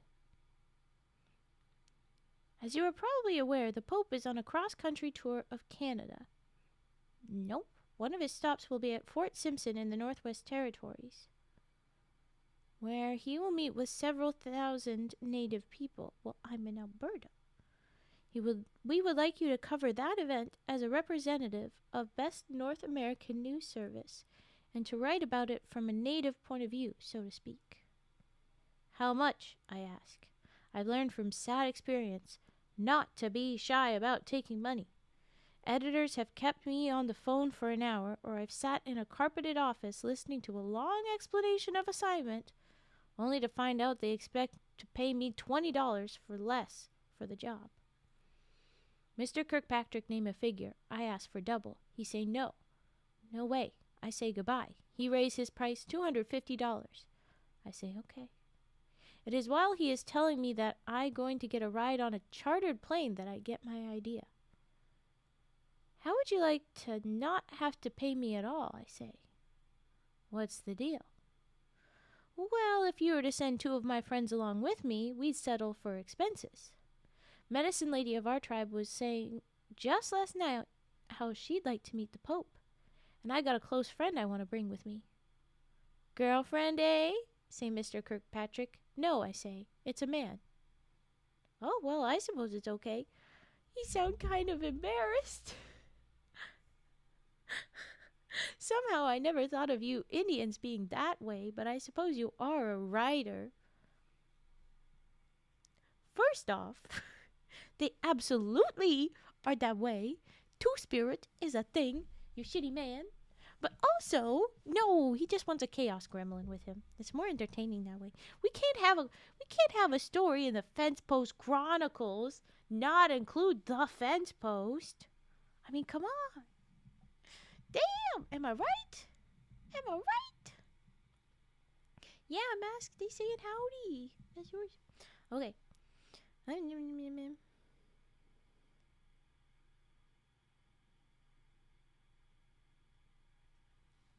Okay. Oh, there we are. Boy, when I tell Mad Etta that what I arranged, she get as excited as I ever seen her. I want to have a talk with this Pope guy, she say. You know him and me ain't so different. People believe in what he got to hand out. I can't figure out why, but in the long run, it don't matter. For me, having people believe in my cures is about 90% of the battle. Maybe I can make a trade with this Mr. Pope. I seen him on the TV the other day, and I can tell by the way he holds himself that he still got pains from the time he got shot. The Pope got shot? I guess this is in the 70s. Oh my gosh. I'll take him some cowslip roots to boil up. Maybe I'll even boil it for him. If he drinks the tea, his pain will go away. Yeah, but what can he do for you? I'm not real sure, but he's a nice man, and if you stop to think about it, he believes in the old ways, just like us. Maybe I can learn from him sometime about influence. I mean, we got over 4,000 people, but only about 100 or so believe in me. I could use the secret of attracting more followers. Frank's biggest wish is to get Pope John Paul to bless his lottery tickets. Of course, Frank. Oh my gosh. I'll donate 10% of my winnings to his church, and I'd really like to have him get me a part in that Knight Rider TV show. I want to drive that super-powered car that talks like a person. Of course you do, Frank. Why, thank you, my fine fellow. How dost thou? Oh, no. No, you don't need to be mean. Mask, he was matching your silly. Don't chase away, new friend. Oh, no. This is a chaos Frank stories. I should be on board with nonsense in the chat, but still. Be nice, Mask. Okay. Frank wants to be on TV. Wants to drive a car that talks like a person. Those ain't the kinds of miracles the Pope usually get asked for, I say. Oh, it be silly. Then don't make a your mama joke. Don't make a your mama joke then. Okay. Even in the old-timey wording. There you go. Yeah, then we're happy. That's great. Frank, right. He must get tired of being asked to cure rheumatism and backaches. I figure he'll pay attention to an unusual request. But you don't believe. Not yet. I will as soon as that car from Knight Rider pull onto the reserve and say, "Come here, friends, Frank Fencepost. I've been dying to have you drive me." Oh my gosh, he would think that that's how this goes. Oh my gosh. We're gonna see how he can manage this. Oh yay! Okay, we didn't scare off new friend. I'm glad. Okay, sorry, Captain Jack. All right. Though it is the fall season here in Alberta, with the days warm and the trees still covered with pumpkin-colored leaves, we take parkas and sleeping bags with us. We been to the Arctic once, Frank and me, and it was below 0 there in real temperature, even in the summer. We sit Etta on her tree trunk chair in the back of Louis Coyote's pickup truck and drive to the little airport in the middle of Edmonton. My brain. Middle of Edmonton. Like they promised, Best North American News Service have an airplane waiting. It is small, hold 4 passengers and a pilot, but it is new. And I keep losing my place because I look away 1 second. I'm chilling with my cats, demanding attention. Well, then we have to give them attention. Hi, kitties. We sorry. Nice kitties. What was that? But is new. I promised myself I'd never fly in a small plane again after I went to Pandemonium Bay in a plane with doors that wouldn't close and windows where the snow blew right in and an engine about as powerful as a 6 Skidoo. But this is another time. I promised I never would, but this isn't going to be the same, probably. Oh my gosh. The pilot wore a uniform just like he was in the Air Force. Take us to see the Pope, General, Frank say, salute the pilot. You got champagne and movies on this here flight? Because they have been on very fancy planes, these idiots. They expect the best. Oh no, what happened? Oh gosh, whatever. But the pilot paid about as much as attention to Frank as if he was a fly buzzing around his head, while he is staring at mad Etta. It's all right, I tell him. She's a medicine lady. You'll never crash with her aboard. Etta is decked out in a new deerskin dress. Deer population will be down for years to come, is what Frank said when he first seen it. Oh, fuck off. The dress got about 10 pounds of porcupine quills on it, including a purple circle on Etta's front the size of a garbage can lid. Getting her aboard is what I'm worried about, says the pilot. That door don't expand. He's right. The little steps up to the door are like toys, and even ordinary people have to duck and turn to get inside. Hey, when I want to do something, I get it done, say Mad Etta. Silas, you go on inside and pull. Frank, you push. Moving Etta is kind of like moving furniture. I seen guys get sofas and deep freezes and up twisting stairs and through doors smaller than the things they were moving. Etta give the directions and we do the work. A couple of times I figure Etta is going to get stuck permanent. Then it looked like the door frame going to split on us, or else Etta is. I think, finally, Etta just concentrate and shrink herself about 4 inches all around, or she pop up through the door like she been greased. Are we done with that? I don't like when they do this. Everybody gets attention when they want. Good. During the flight, Etta sit on one side of the plane, while me, Frank, and the pilot, and all our luggage sit on the other. The news service has a bigger plane waiting in Yellowknife to take you to Fort Simpson, the pilot tell us. It is in Yellowknife where the real trouble start. There is hundreds and hundreds of reporters in the tiny airport waiting to get any kind of aircraft to fly them to the even tinier airport in Fort Simpson. There's also several TV people from Best North American News Service who is determined to get to Fort Simpson. Your friends are going to have to stay behind, say a cameraman who is chewing on a cigar, look like Charles Bronson when he been without sleep for 2 days. No way, I say. I'm working for nothing so my friends can go along. Look, no one ever thought of the shortage of transportation. Everything's been cleared with J. Michael Kirkpatrick back in Toronto. You get paid your full fee plus a $500 bonus. Your friends get a hotel room here in Yellowknife and their meals until you get back from Fort Simpson. They're lucky not to be going. It's going to be a madhouse there. It don't look like I have no choice, but I sure hate to explain the change to Etta. When she hear what I have to say, she rumbled deep inside like bad plumbing. When Etta get mad, she usually get even, I tell the Best North American people, but not knowing Etta, they ain't impressed. Oh, they should have been. There is more trouble when I get on the plane. Frank has found a seat for himself next to a lady. I'm editor of this here Indian newspaper called the Moccasin Telegraph, he is telling her as I come down the aisle. He's using your book, Silas. Such a rude name. Okay. I notice he is already touching her body. Ugh. Bleh. Ah, here's my assistant now. His name is Silas Gopher. He's sort of a gopher. Sort of my gopher. Yeah. And Frank laughed loud and hearty. But go kick rocks, Frank. He also have a jack handle laid across his lap, and when somebody from the airline tell him to move, he suggests he will do a certain amount of damage to anybody who try to take his seat from him. The pilot and his assistant have a quick meeting and decide to leave Frank where he is. Instead, they let the cameraman sit in the aisle. If only Frank had thought to bring Etta with him. Etta just wants to meet the Pope. You know how when a special visitor is coming, you clean up your house? You do things you would never ordinarily do, like wash in corners, clean things in places a visitor would never look.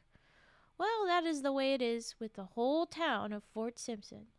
The town is not very big to start with, only 1,000 people, they tell us. Fort Simpson is located where the Liard and Mackenzie rivers meet, and is the trading place for all the native peoples for hundreds of miles. It seemed to me every one of them people must have come to Fort Simpson to see the Pope. Boy, I really have never seen so many Indians in one place at one time. Where's our hotel? Is the first question Frank asked after we hit the ground. Ha, says the cameraman. See that row of tents down along the riverbank? That's where we stay. There's only one small hotel in town, and it's been booked up forever. Shouldn't be any problem for you guys, though. Indians are used to living outdoors.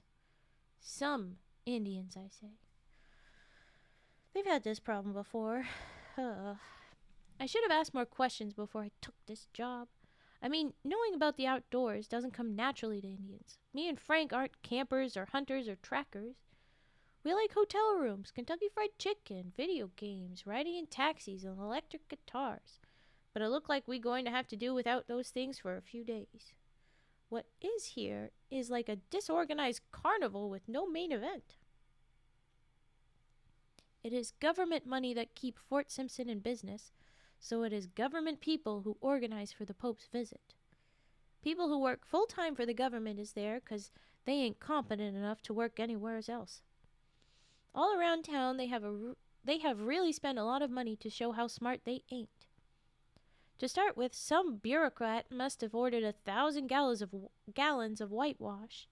All the sad buildings in this little town, what haven't even a memory of a coat of paint, have been sloshed with whitewash.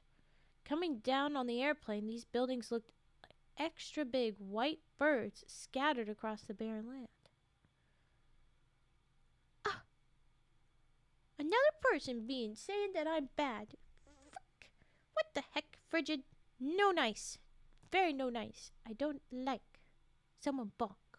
Okay, I read. White birds scattered across the barren land. These same government people also imported rolls and rolls of fake grass. It is fall, and what little grass there is brown. The town is mostly rock and mud, now in all kinds of unlikely places and little places of green. What harm do you suppose it would do the Pope to see the land the way it really is? Asked Frank. If he's got a direct connection to God, then he'll know what he's seeing is phony, and it won't matter, I say. Every rock within eyesight of Fort Simpson also been whitewashed. Looks like Limestone City, says a reporter. I wonder if they bath the people as they come into town. Maybe they may bathe the people as they come into town. Wouldn't want the Pope to smell anything bad, says someone else. Didn't you hear, said a CBC camera lady, night before the visit they're going to whitewash us. We'll all glow like foxfire the day of the big visit. I wonder what they're going to do to kill me. What? No. I wonder what they're going to do to kill time, I say. It is only Saturday. The Pope ain't due until Tuesday. Okay. I've been at events where the reporters interview each other. They get so desperate for news. That'll be interesting. Oh, did you get bonked? You got bonked. Hee. Whoop. That's a cute little elf lady, though. That's cute. Okay.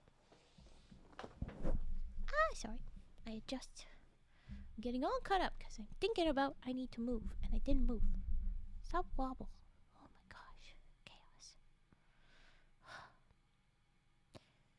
What are they going to do to pass time? That's what we're wondering. All along the riverbank, for as far as we can see, is square little pup tents in a long row. That's the press area, somebody tell us. Better grab yourself a tent before they're all gone.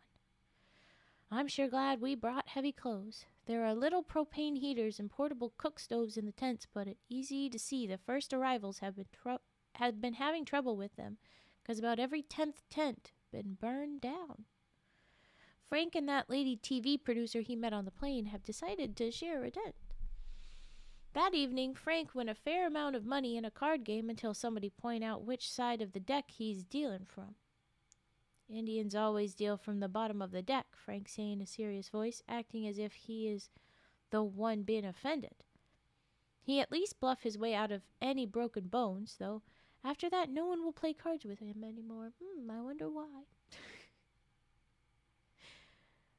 Just as I'm afraid of, since I appear to be the only Indian reporter in town, I get interviewed by other reporters for radio, TV, and newspapers. They are all disappointed that I'm not excited about being here. I'm sure this Pope is a nice man, but as I see it, the church and smallpox have done about equal damage to the Indian people over all the years. Yeah, snaps to Silas, he's learning up. I tell them, I don't think they ever broadcast or print that. Nobody want to say anything negative about anything, especially the Pope. The natives, or the Dene, as the Indians call themselves, have got things pretty well organized, in spite of having the government looking over their shoulders. Well, up in the territories, I hear they get a lot more room to work. But they also get abandoned in that way. There are over 8,000 visitors here, a Cree chief from near Yellowknife tell us. Later, I heard there was only 4,000 people all told. When that guy from the news service called me, he said to expect 40,000. I noticed that a lot of people who have come are really old. They come off the roads in pickup trucks as beat up as the one we drive at home, all dusty, rusty, and coughing. They come down the rivers in all kinds of boats powered by stuttering outboards. Out on the flats is a tent city, not the new canvas of the press tents, but canvas stitched and repaired and patched, sun faded to the color of the hills in late fall. Lived in tents with smoke blackening around the tops where north winds push smoke down against the canvas. That field of tents look exactly like pictures and paintings of old-time Indian settlements I've seen at the Glenbow Museum in Calgary. The women have set up racks of spruce logs for the curing of moose meat, deer, caribou, whitefish, and speckled trout. In the huge teepee that been built to honor the Pope, drums been throbbing day and night, and dancers dance old-time circle dances. A few, but not many of the dancers are in costume. This is real dancing by men in denim and deerskins, women in long skirts and saggy sweaters. Real people, not people dressed in plastic beads and feathers made in Korea who practice their dancing on a government grant. Hey, don't need to get too mean here. The people here call the Pope Yattita? It means priest father, as near as I can translate. Lots of the reporters and many of the Indians have transistor radios, listen to what happened in the outside world. He's taking off from Edmonton Airport any minute now, someone reported on Tuesday morning, his hand holding the tiny black radio close to his ear. No, it's the fog, honey. It's about the Pope, which is weird. Okay. He's taking off from there. Someone reported on Tuesday morning, his hand holding the tiny black radio. He'll be here right on schedule. Then, about 10 minutes later, takeoff's been delayed 15 minutes. The circle dancing continues. Smoke the same color of the sky drift as in the cool, damp air of morning. His plane's developed engine trouble, someone say. Departure from Edmonton is delayed by 45 minutes. Nobody's worried yet, but I imagine I can hear Etta rumbling in her room in that hotel in Yellowknife. If she got anything to cook on, I bet she boiling up some mysterious stuff. After the delay stretched to over 2 hours, people start to get nervous. He's gonna change planes, a reporter cry. Everyone cheer and clap. The drums in the compound get louder, like they applauding too. What? Oh my gosh. Chaos. You guys slapped. Betrayal. Okay. They're switching to a backup plane. Takeoffs in 20 minutes. Frank, busy taking bets on the Pope's arrival time, he sit behind a table in front of a sign he printed himself read, Frank Bank. He offers to bet money that the Pope don't arrive at all, give 2-to-1 odds. Indians take him up on that, and the pile of money in front of him grow. I don't think he's going to be able to keep that, but maybe he will. He's taken off, and a cheer rise over the settlement like slow thunder. First time I ever hear a whole town make, as Pastor Orkin back home would say, a joyful noise. The weather been perfect Indian summer ever since we arrived. That morning it was foggy first thing, but as it's supposed to do, the sun burned that fog off, and it was clear with a high sky when the takeoff finally announced. Over the next few hours, as the Pope fly through the air toward us, the clouds roll in. Filmy and white as smoke tendrils at first, then it is like sky develop a low roof. Won't let the campfire smoke out. Fogs come back. Fog all of a sudden rise off the river, twist around our ankles like a cat rubbing. For a while the sun looked like a red balloon, then get dull as an orange, fade to the color of grapefruit, disappear altogether. The drums slow down as if people's hearts beating slower. He's due in 5 minutes, someone shout. The drums stop, and those thousands and thousands of people stare up into the fog. It is so thick I have to strain my eyes to see the top of that 55-foot teepee out on the flats. If I get more than 100 yards away, it looked like a shadow of a teepee, the real thing hid from me by a gray blanket. The long drone of an airplane filled the air, but it is high and going right past us, not landing. Too foggy, call the people with the radios attached to their ears. Pilot gonna try again. A whisper passed through the crowd like a shiver. The word pray is whispered from a few thousand mouths. People all around me bound their heads and moved their lips silently. The fog is cold, and a mean breeze cut through my clothes like a razor blade. The plane make another pass over us. The fog doesn't move an inch. There is a kind of keening sound rise from the enclosure of tents. I feel sorry for the old people who come hundreds of miles downriver or across country to see this man. I'm sorry, too, that these people have abandoned their own religion out of fear for something the white man forced on them. If it wasn't for guns, there wouldn't be but a handful of Indian Christians. Hard line to put in there, but very true. There's only enough fuel for one more pass, someone say. If there was anything to their religion, don't you figure their God could move aside a few clouds? I say to no one in particular, though I got Mad Etta in mind. The plane make its final pass and buzz away until it's less than a mosquito sound. People are actually weeping. We just wanted him to touch us, say an old woman in a blue sky parka that glazed with dirt. They say he's going to land in Yellowknife instead. He might come here tomorrow if it's clear. People who come from the Yellowknife area groan with disbelief. Why Yellowknife? It's not on his schedule. They say the Pope feel a call to stop at Yellowknife and deliver a message. Oh, he's got to talk to Etta. That's what happened.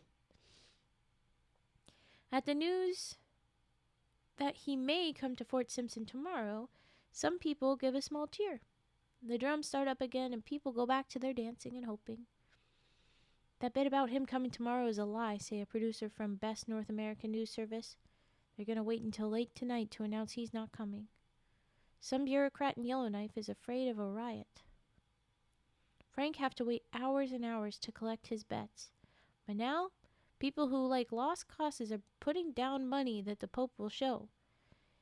It is kind of like by betting on the Pope, they are showing off their faith. I was hoping I'd feel something, a girl about my age say to me just after she placed a $5 bet. The old people believed he could change things. I want to believe like them, but I just don't know. And her voice fade away.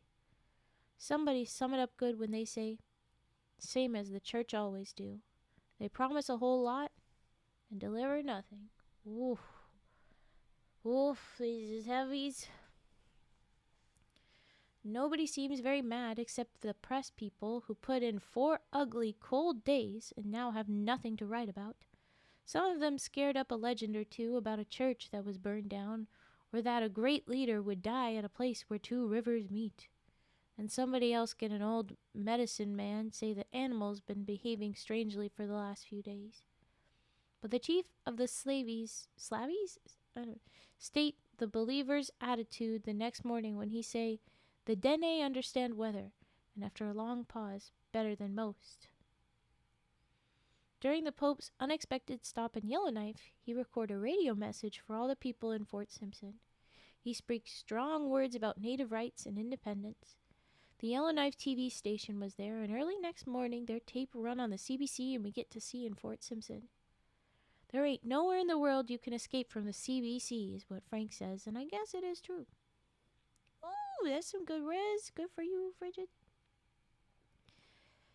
Just like the producers say, at 11 p.m. that night, they announced that the Pope's visit to Fort Simpson is canceled forever. The Pope will fly to Ottawa as planned. Serious consideration was given to a Fort Simpson visit, they say, but it would have ruined the Ottawa program. We all know they wouldn't want to ruin anything for the fat cats in Ottawa, laughed one of the reporters. Even the Pope can't pass up the bureaucrats. I wonder how many of them came 1,000 miles in a canoe down dangerous rivers to see him. The words of the cancellation announcement ain't cold in the air before the fog lift like it was being vacuumed in 10 minutes. A butter-yellow moon and stars like tinsel light up the night. The big surprise on the TV show from Yellowknife is that on the balcony of the hotel, where the Pope speaks to about 20 microphones, right beside him, the purple circle on the front of her dress pulsing like a strobe light, was Mad Etta. I knew it. Etta smiling like she know more secrets than the Pope, and as he waved to his friends, she waved to hers. The end. Oh, god damn, Mask! 107? You did not get 98. You got a good deal better. Oh my goodness. Okay. Well, that was the fog. Clearly created by Etta wanting to make sure she could see the Pope. No question about it. Oh, wow. All right. If you have redeems, you can go ahead. Pouty Bridget. And I'm going to get some more water.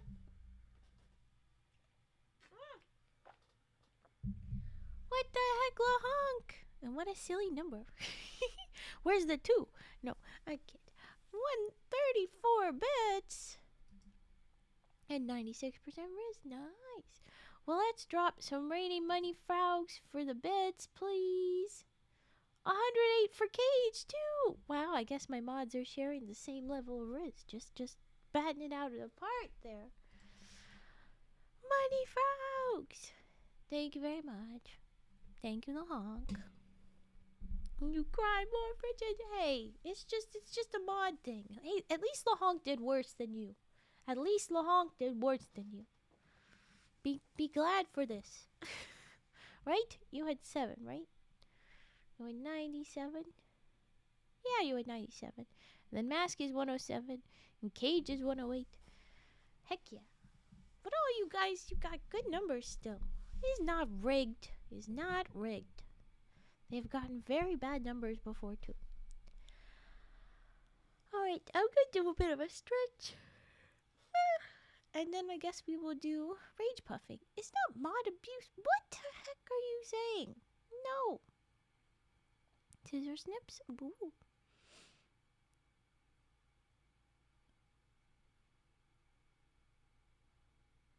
Well, Mask, that's a very sweet thing for you to say. I assume it's me because you say reading, but I'm not sure who you're talking to. Oh, there we go. Now we're clear. Stay awesome. Oh, thank you. Thank you, Mask. That's very nice of you. Yeah, see, Bridge is like, oh, thanks, buddy.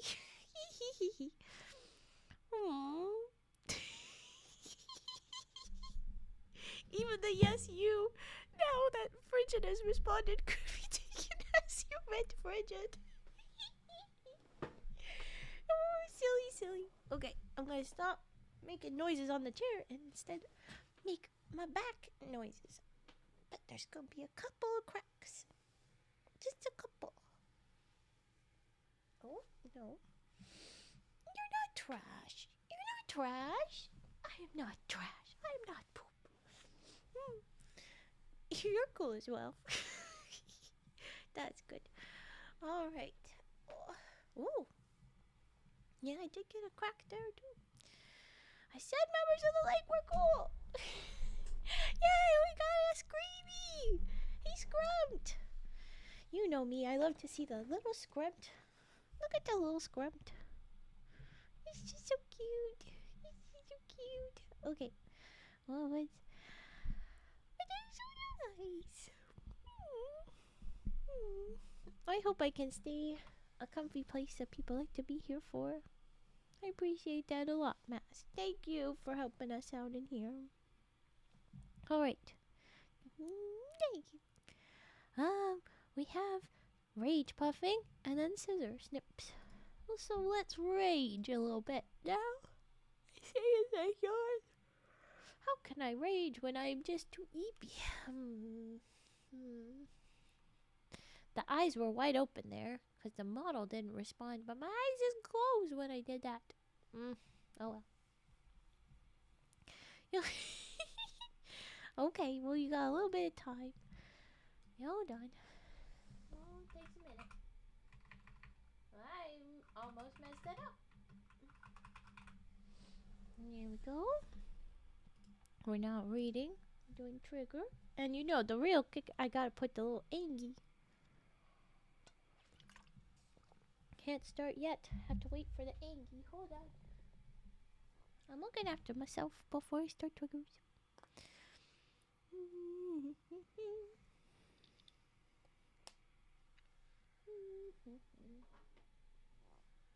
Alright. Hi, Gary-san. We're just about to do rage puffing, so hold on here. Alright. Here we go.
Okay, that was our big rage puffings. It was very loud.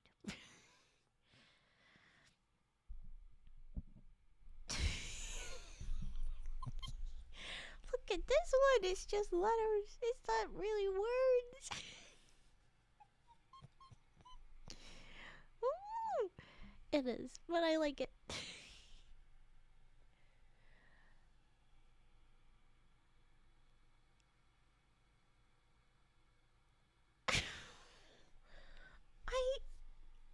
I gotta say, Mohonk, I'm a little lost on that one.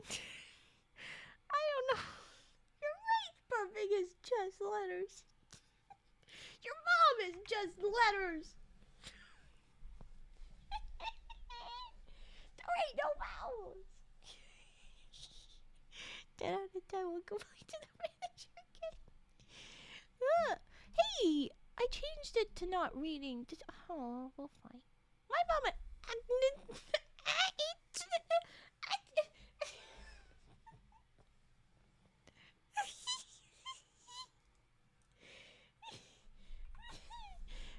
Mask. Oh, not again.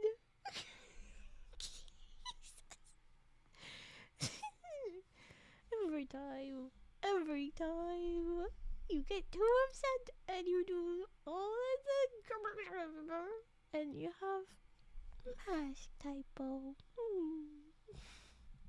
We love it. We love it. Okay, we did that. I see we have scissor snips humming and then scissor snips again, so I'm going to have one of the scissor snips take a hike. We'll wait for that one for after the next. No! No, you can't. You already said it. You already made me feel good. Don't make me feel bad. Don't be mean.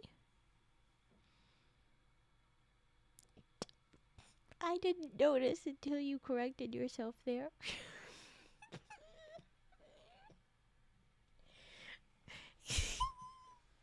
Oh, it's classic. No, don't go. Don't leave. Don't leave. Okay, I'm gonna do scissor snips. And then humming. No, don't leave. Don't leave. Oh. No. Okay, scissor snips humming. I am a little bit floored with the long whispers, and I'm slightly confused. Okay, good, Naomi. Yay! Yay! The door will come back. We will read that after. Let's do snizzer. Yeah, scissor snips number 1.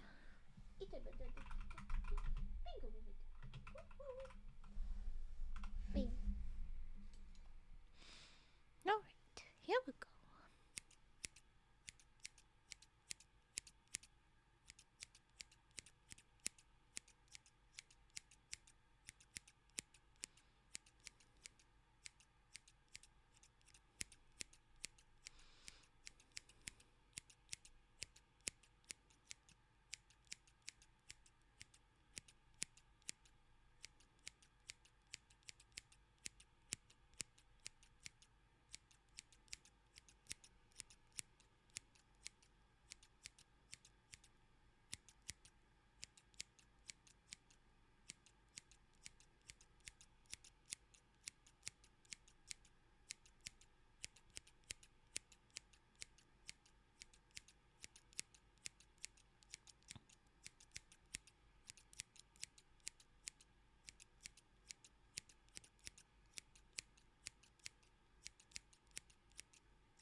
No, scissor snips, but I am gonna refund that one, the honk, and I think you can pick something that is not gonna make another viewer uncomfy. I think we're gonna do that, so we're gonna refund it. I'm sure you can rephrase. I'm sure you can find something else.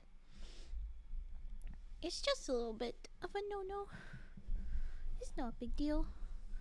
I only bite on days that end in Y. Well, then I don't think we'll be letting anybody bring their fingers too close to you with no trust. Rats. Do I just read about rats then? No, okay. Humming and then singing frog. And yeah. Oh wait, yeah. Okay. We do humming.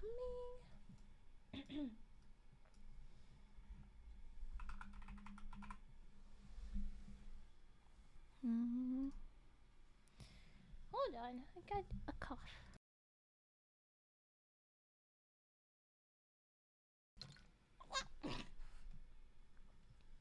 As I'm unmuted and go back to do stuff, put away the water, you hit me with that?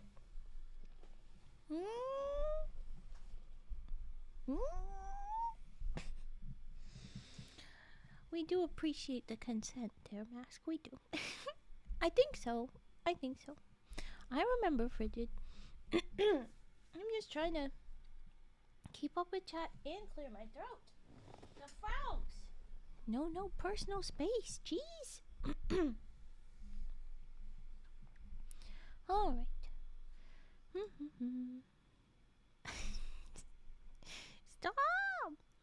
You fighties and you always typey. I think the first one would have been better because it's not giving court notice. Like you were saying, what? You were good. But okay. Here we go. All right.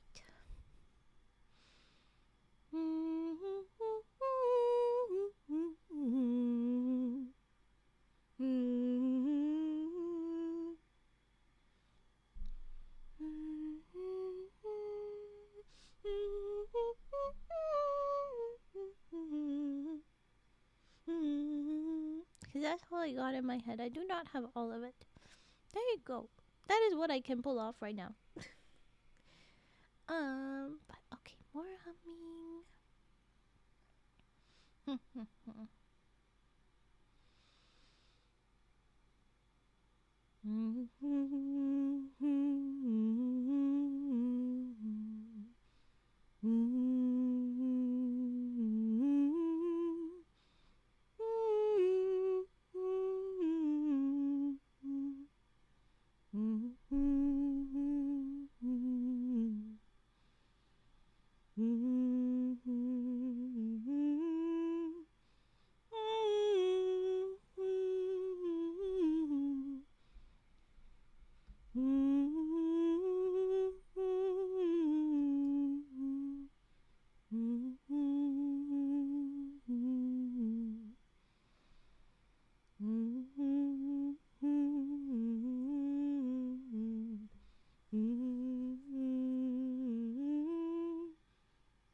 I really need to cough again. You can hear it when I talk now, but I could hear it as I was humming. It sounded a bit off. Hold on.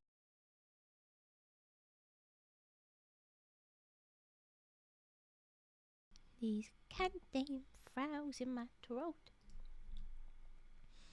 We'll go, we'll go with one more.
And hold, oh my god, hold on.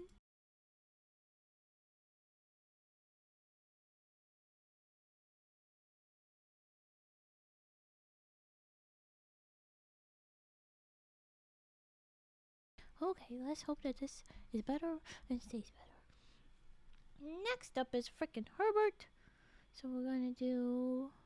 Oh, we can do whispers now.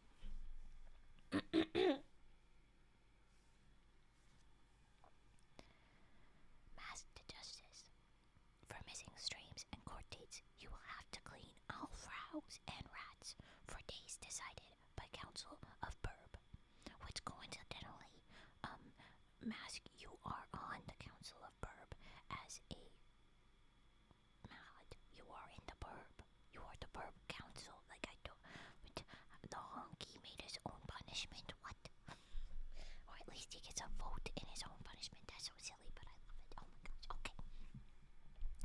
Alright. This whole lake is not out of order. Where's my mallet? I guess I can use... Oh no, here it is. No. Order. No. No, he's good. Okay, are we gonna need to do another court day? Like when we brought in Judge Vi? Maybe we will need to. Your Honor, I move that we take Mass Justice and push him into another town. And push it over. No, Mask will not be pushed out. Mask is part of the local government. He's on the Bird Council. You can't get rid of him. He's on the Bird Council. Miss Raven, Mask has to atone for leaving without request. Incorrect. I'm not Bikini Bottom. Yeah, I'm a Fed. No! No, you're not a Fed. I will abuse my power. No! No! Abort! No! Don't do that! Ma'am, what abuse?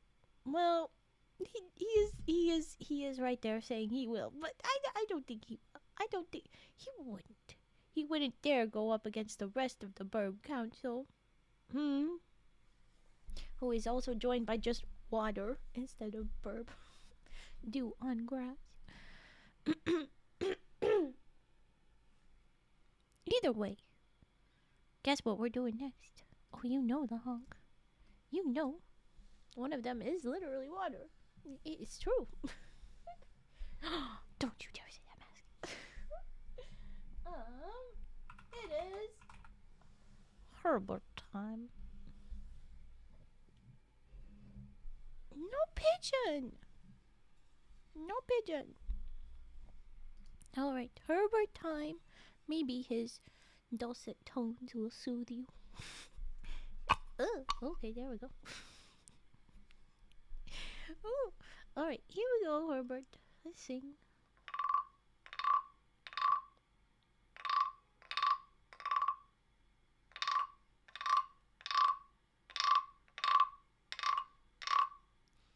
Hypnotoad them, Herbert. Get him.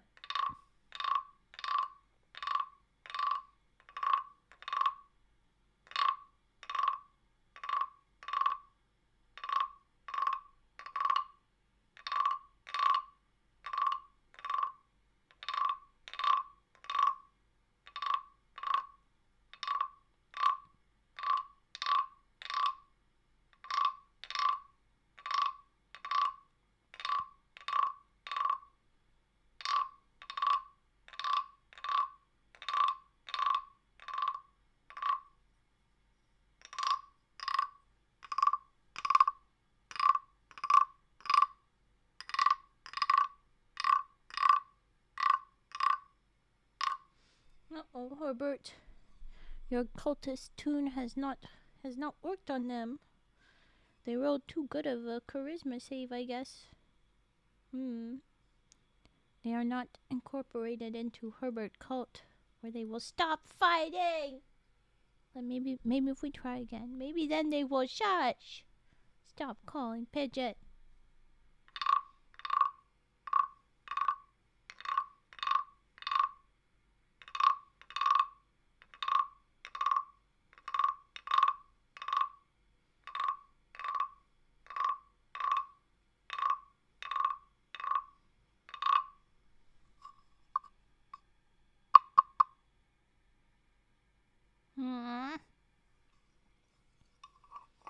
We've already sentenced him in the Whispers to beating the frogs, which I think is very harsh.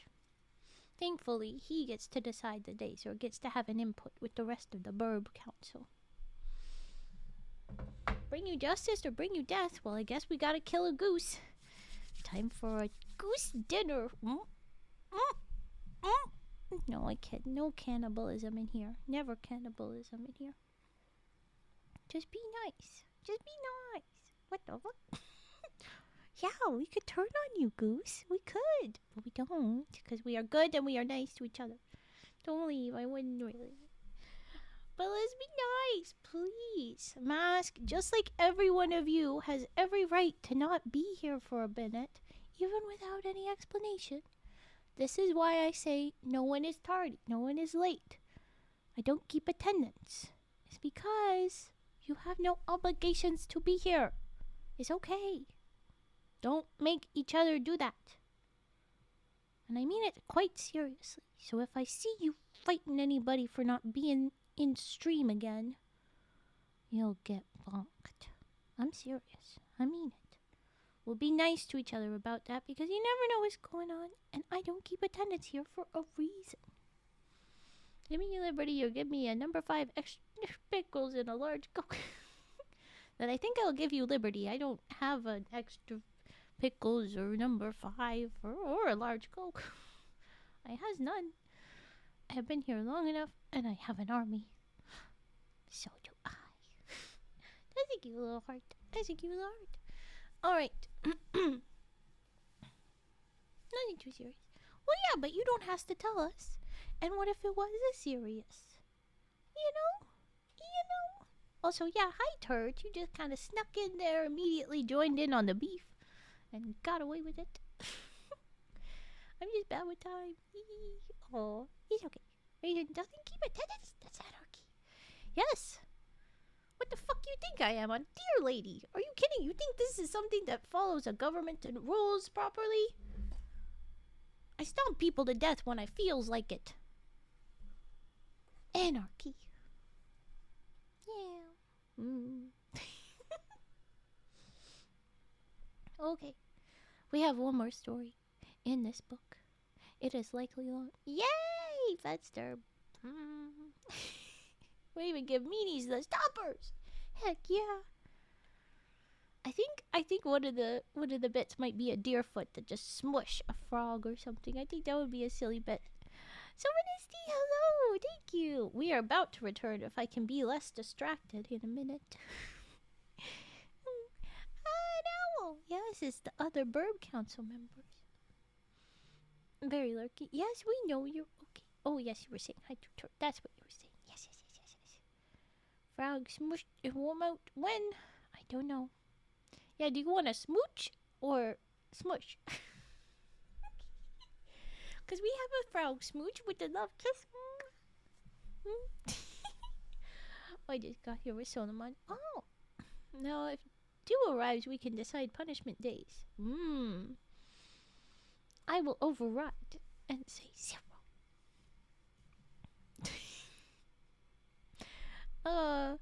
Okay. We're gonna just... Oh, hey, Cheeseland 210. That's a hell of a name. Thank you for the follow. Thank you for that. Let's get some dances in. You're all chatty babies. Let's get some dances. Make a dance party properly. I want all of you chatty babies making a dance party. Yeah, I hope you had a good time, and I hope we're still having a good time. Specifically Cage. Mask, where's your dances? You chat? You have chattable. You can do dances. Dance. Basically, I know. It's just situations. You don't gotta do much. It's just if you're gonna be extra chatty, you can. Frigid, that is our security guard, Mask. He is one of the mods. He's supposed to be doing that. It's okay. Now get back to your assignment. Nice try, little tattletale. No. Caw. Police burb. See, look at him. She's like, I don't have a dance emote for this, but this is close enough, right? Are you kidding? That's perfect. Are you kidding? Any dance emote is good. That is incredible. Cack! It's a frog! It is. He's a very, very fun frog. It looks like he's like a little bit of a ghost frog to me. You know, he's just got a little bit of a tint to him that feels a little bit like he's a ghost in a cave. I can see that little guy being a ghost somewhere in the corner of the caves that I haven't gotten to. Probably in a tunnel that's too small for a deer lady, but just the right size for a frog. I can see that. Cheeseland, you've got the perfect emote. Are you kidding? Okay. It's a zombie frog. It's a zombie? Well, that makes it make more sense. Oh my gosh. Wow. Over here we are with our magically radioactive frogs. A zombie frog would... Of course it fits in. Are you kidding? All right. With that, we are going to do our last story. It could be. We're going to do our last story. We're going to be wrapping up this book. And then we'll probably do a bunch of emotes and chatties. But it might end early to get some stuff done if we're really done reading early. Because it's looking like it could be early. But, we'll see how much you can distract me or not. Let's go ahead with the last story called Indian Joe. Which is going to be... Looks like we're involving Ileana. And if anybody remembers Ileana, we might get her husband. Which if I think I remember right, is Bob. And these stories have a tendency to kind of bully Bob. Not that he doesn't deserve it. Brian's.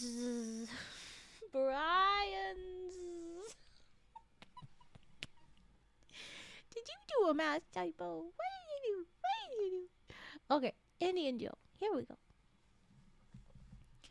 I never forget the Christmas my sister Ileana got Indian Joe as a present. What the hell does that mean? I'm guessing this is like a little doll that we're calling that, maybe? Anyway. Maybe it's like G.I. Joe that she made special? Oh, I don't know. Okay. Pa had left us the year before, and Dolores was just a baby. I remember Dolores peering over Ma's shoulder as we walked down the hill from our cabin to Blue Quills Hall, where the Christmas party was. There was a big, tall Christmas tree inside Blue Quills Hall. The place smelled smoky because the stove backed up. Each of us kids was given a candy cane and a glass of lemonade. Everyone sat around with their coats on, acting shy. What? No. Okay. Finally, Santa Claus showed up. All but the littlest kids could tell it was Sven Sonnegaard, a mechanic at the Husky service station on the highway. He still got his greasy steel-toed work boots on below his Santa Claus suit. There were galvanized garbage cans on the stage, each covered in green and red paper. Each got a sheet of black construction paper taped to it with boy or girl and the different age groups written on in chalk. We got in a long line, and when a kid got to the top of the stairs on the stage, he would sneak across towards Santa Claus, head down. If Sven Sonnegaard could get the kid to tell its age, he'd reach in the right barrel for a present. If the kid wouldn't tell, Sven would guess. Sometimes he'd even have to guess if it was a boy or girl. One garbage can say baby, others 1 to 3, 4 to 6, 7 to 9, and so on. My friend, Frank Fencepost, noticed the presents get bigger as the kids get older. When it's our turn, Frank, he walk right up to Santa Claus and say, "Hi, Sven, I'd like to buy a quart of homebrew." How old are you supposed to be, Frank? Oh, my gosh. Shut up, kid, Sven say out of the side of his mouth, but he also have a hard time keep from laughing. We all know Sven make his living bootlegging, mainly to Indians. How old are you? Sven say to Frank. We are supposed to be in the 7 to 9 group. 15, say Frank, push out his skinny chest, look Sven right in the eye. You ain't a day over 8, say Sven Santa Claus. He's small for his age, I say. Don't support him! Well, of course you're gonna. That's right, he's small for 8, I guess somebody else says. I seen Constable Greer down by the door, say Frank. How many cases of homebrew you think he'd find in your truck if he looked? Oh. Sven reached in the boy, 13 to 15 barrel, pulled out a big package. My twin brother is at home sick, say Frank. Santa Claus reached out another package, a basketball, and he nearly knocked Frank over. He pushed it into his arm so hard. Hell yeah. My brother's brother couldn't be here neither. Sven loaded another present into Frank's arm. The lineup behind us is getting restless. And my cousin... Move along, said Santa. What a good boy you've been. And pushed Frank so he skid clear across the stage. That's about right. How old are you, sport? He said to me. 13, I said, swallowing hard. Ooh. Sure you are. He reached in the boy's 7 to 9 barrel and gave me a package. Turned out to be a pegboard game. Got half the wooden nubbins missing. It was at this party Ileana was given Indian Joe. Joe was a mechanical Indian run by batteries. He was 6 or 8 inches tall, sit on his haunches in front of a drum, with little drumsticks raised up ready to play. In Joe's lower back was a switch, and when it pressed down he play. Rap tap tap go the drum. The toys we was given was all used, but Indian Joe was good as new, and Ileana was real proud of him. He looked something like Pa, Ileana say on the walk home. Her being older, she remembered Pa better than the rest of us. I never knew him to play the drum, or have black braids, or even a red shirt with green suspenders like Indian Joe. After Ileana got her toy home, she is kind of like a miser with her money when it come to sharing. She liked him so much she'd take him to bed with her that first night. All of that happened about 3 years before Ileana go off to work in the city. By that time, everybody but Ileana forgot about Indian Joe. No one even noticed he is one of the things Ileana take to Calgary with her. After she'd been in the city for a year or two, my sister married herself a white man named Robert McGregor McVeigh. He is a big wheel in some company that loan out money. Me and my friends have caused McVeigh a certain amount of grief over the years. The first time I ever seen their new house, I discovered that in their bedroom, Ileana and Brother Bob have what's called a walk-in closet. On one of the shelves sat Indian Joe. He looked smaller than I remember him, but except for that, one of the plastic feathers is gone from his war bonnet. He is as good as new. I remember thinking it is strange for Ileana to keep a toy like that, 'cause she'd been married for years and have her own little boy named Bobby. Last week, me and Frank went to Calgary for a day. We parked the truck and start walking around. What should we do? I asked Frank. Let's go in the lobby of a bank and watch people withdraw money from the machine, says Frank. We watched the machines for a while. Later, I seen a sign take me by surprise. In gold letters, in the form of an arch, just like a McDonald's, it say, Intercontinental Loan Co., Ltd., Robert M. McVeigh, Division Manager. Look at that, I say to Frank. You figure that's Brother Bob? Let's go inside and see, he says. We walk inside, and boy, the place is just like a bank. There are secretaries everywhere, dressed fancy as models. Quiet music is playing and typewriters tick. Everywhere there is machines look like cross between typewriters and televisions. Computers? Good afternoon, may I help you, a lady say. She is tall, with long blonde hair, dressed in a brown, scratchy-looking suit, remind me of a doormat.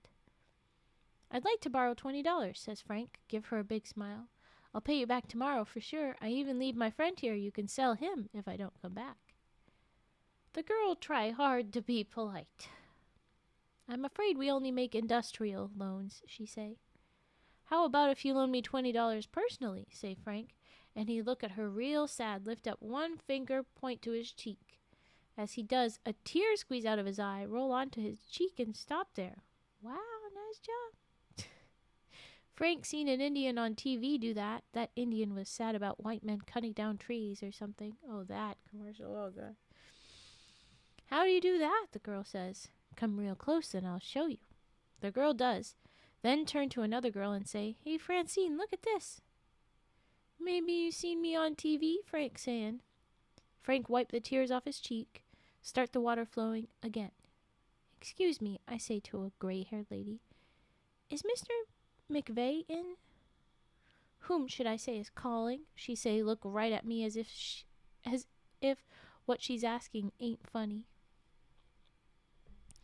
Tell him his brother Silas is here. She scowl, and I bet she's going to say something nasty to me when she remember that Brother Bob have an Indian wife. She push her face into a tiny smile and pick up a white telephone. A few minutes later, Brother Bob, his cheeks all shiny, wearing a striped suit and vest, smell like he just bathed in shaving lotion, come out of a door labeled Executive Offices. He tried to be friendly, but he is embarrassed to see me there. Bet he wishes he could dress me up in a suit like him and cut my hair. Why, Silas, he say, what a surprise. I seen your name on the window. Brother Bob stare around kind of nervous. Then his eyes light on Frank's back. Frank got 5 or 6 secretaries watching him cry. I notice he is also putting a stapler in his pocket. You didn't bring that post hole with you, Brother Bob yelled. Yeah, Brother Bob does not like Frank. Oh, darn. Well, I'm glad you're back, Cheeseland. Thank you. Yeah, we have a nasty history between Frank and Bob. All right. He's keeping himself busy, I say. You never even know he's here. Well, Silas, how would you like a tour of our business facilities, he asked. We've got state-of-the-art technology here. Everything is done by computer. I expect you'll be buying, or how does he put it, creatively borrowing a word processor to facilitate your writing procedures. And he give me a little chuckle. I facilitate my writing procedures with a felt pen and a royal typewriter, I say. I'm scared of these here computers. It's inevitable, Silas. People in the horse and buggy era were afraid of the horseless carriage. Now, even you drive a car. It get pretty noisy across the room where Frank and the secretaries gathered around a big copier. Brother Bob and me work our way over to them. I guess Frank ain't never seen a copying machine up close before. One of the secretaries show him how it work, and Frank put his hand down flat, pushed the button, and out come a piece of paper with a big blue-black hand on it. Hey, I bet this here machine could copy food, cries Frank. Silas, he yell, run down to a restaurant and get a sandwich. I'll copy it enough times to feed the whole reserve. The secretaries all laugh. I notice a couple of them is already touching Frank. He doesn't really believe that, does he? Brother Bob asked. Well, I say, Mad Etta teach him pretty strong medicine. If he was to copy a sandwich, it might come out real. Brother Bob stare me up and down, but he don't have the nerve to call me a liar. He shoo all the secretaries back to their desks. Then he take both of us through a couple of metal doors, thick as the kind they have in warehouses, and into a room with no windows. All right, take care, Cheeseland. Thanks for joining us. Hopefully we see you again soon. Eat well if you're going out to eat, whatever time zone, have a time zone. This is our computer center, he say, in the room with no windows. Wave one of his small pink hands at the rows and rows of blinking machines. The sounds in the room is quite a bit like an arcade, except all the humans is quiet. You keep the money inside those machines? Asked Frank. Oh no, say Brother Bob. No money, but all our records are in there. We can establish the status of any loan account in the nation in less than 10 seconds. Here, let me show you. And he actually smiled at us, looking kind of purplish under the artificial light. As I look at Brother Bob, I wonder how Ileana feel about being married to a white man and living in a white world. She seemed to be happy and says Bob and her have lots of friends, and she has her little boy Bobby. Still, no matter how I try, I can't walk in her moccasins, as Etta, our medicine lady, would say. I can't imagine not being with other Indians. It seemed to me I'd get awful tired of always being on display, of answering dumb questions, of always being afraid I'd make a mistake. Brother Bob poke away at the keys of a computer, and a whole page of figures appear. See, he says, I can tell by looking at Frank that he is just dying to touch one of these machines. Watch this, says Brother Bob. This machine can speak, too. He push a button and the machine talk. Sound like somebody under a roof. Oh my gosh, my brain. Sound like somebody under a foot of water with his nose plugged. But once I tune my ears to it, I can understand. Can you teach it to cuss? Asked Frank. I suppose I could if I was so inclined, Brother Bob replied, but pretty coldly. The steel door opened and that gray-haired lady stick her head in. Excuse me, Mr. McVeigh, but Zurich is on the line. I'll be right back, Brother Bob say to us, and trot away. Boy, this is just like a video arcade, yells Frank. Move up to the word processor and poke a button or two. Which one do I push to shoot down all those squiggly things? I don't know if we should be touching these here machines, I say. Where's the coin slot? Brother Bob owns these machines. You don't have to pay to use them. Wow, Brother Bob is in heaven. Oh, no, wait, sorry. Wow, Brother Bob is in heaven. I bet he don't even know it. Frank go from machine to machine, poke a button here and there. These ain't games. But I bet they could be, and Frank whack a few more buttons. We better go, I say. About that time, a red light, look like an ambulance flasher, high above the door, start flashing, and a bell like a fire alarm begin ringing. I think I got this one working, yells Frank. It does look as if it's turning into a game. The red light flashes, the siren bongs. It is just like our favorite arcade in Wetaskiwin. Just as Frank really starting to enjoy himself, Brother Bob come crashing through the door. Don't touch that machine anymore, he yells. Our entire loan records are in there. If it goes down, I'm gonna blow these little green suckers away, yells Frank. Pound the buttons the way a Russian pianist I seen on TV pound his piano. That's enough, Frank, I'm surprised to hear myself saying. I moved towards him, intending to pull him away from the machine. Sometimes it seemed to me Frank don't think enough before he act. A Russian pianist. Don't hit that button, screamed Brother Bob. We both dived for Frank. The machine looked like it making fireworks and is about to explode. I hit Frank like he was carrying a football, and we both roll under a table, scatter a couple of waste baskets across the room. Brother Bob shut off the machine, wipe his forehead, stare at us with his eyes bugging out. I'm not sure if what I've done is good or bad. Another 5 seconds and our entire financial records would have been destroyed. Some of it could never be replaced. I don't think Brother Bob realized that I was helping him. Maybe that's just as well. He marched us both out of the building as if we were under arrest. We sure is sorry, Brother Bob, we say, but he don't even tell us goodbye. Outside, Frank decided to wait the hour until closing time. He arranged to meet 2 or more of them secretaries. I decide to visit Ileana. We stopped in to see Brother Bob, I tell her. He sure is busy. Might be real late getting home tonight. By the way, Ileana, look at me. I know she don't want to hear any details. We have coffee at her kitchen table, and I play with Bobby for a while. Then I say I'd better get going. I bet Brother Bob still ain't in a mood to get apologized to. I've got a present for Ma's birthday, Ileana say. You can take it back with you. She get up and walk to her bedroom, and I follow. She walk into the big closet, take a package wrapped in flowered paper off a shelf. The package was sitting right next to Indian Joe. We still got old Indian Joe, I say, act kind of surprised. I got my doll, too, Ileana says, move aside a blanket, and sure enough, there is her one-eyed, bald doll, what at once time had a platinum-colored hair. Ileana touched Indian Joe on the top of the head. We've been through a lot, she says, smile sad at me. Indian Joe still sit behind his drum, wear green felt suspenders down the front of his red shirt. His black braids hang straight as sticks. His arms hold up in awkward half circles, the little wood drumsticks forever poised. He sure does bring back a lot of memories, I say. I flip the switch in Indian Joe's back. Rap, tap, tap, go Indian Joe, which surprised me a lot. I didn't think batteries lasted for so many years.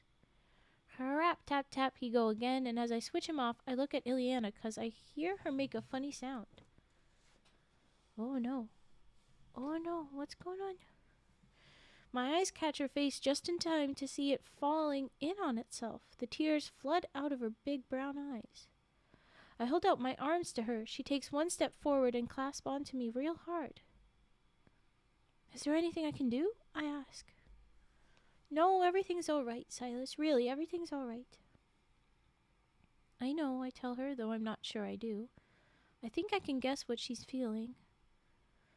For Ileana, I bet it's one of those times when the past seems so far away, so permanently lost.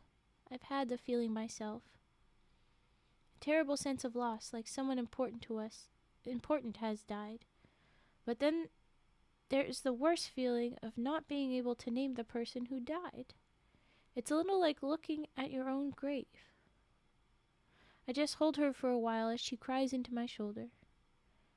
I believe her when she says everything's all right. Then I hear Bobby come pounding in the back door. "Mom, Mom," he calls. Ileana pulls back, takes a deep breath, wipes her eyes with her hands, wipes her hands on her jeans. "Coming, honey," she says, and squeezes my hand as she turns away and walks out of the room, leaving me and Indian Joe staring at each other. The end. And that's the end of the book. Well, that's not as chaos as I thought it would be, but it did have some pang there. Oof.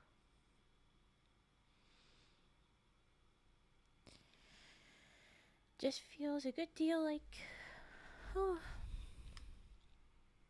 like she's missing who she used to be.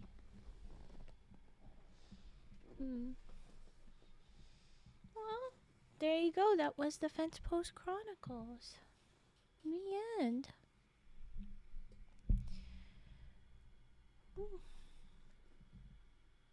The next one that we read, I think, is one that I've already got the next book for, but I can double check later. Alright. Here we go. Goodbye, Fencepost Chronicles. Boop. I have Scissor Snips as a redeem waiting. So if you guys want to chat, redeem whatever, we'll do Scissor Snips next. But, yeah, there you go.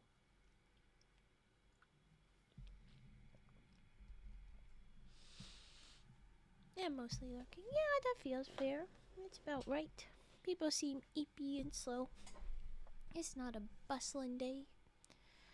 And that's alright. That's good. Ooh, never mind. Turt's got a couple of redeems to do.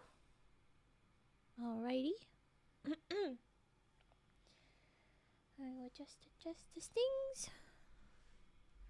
It'll be scissors and page flipping, card dealing, and keys.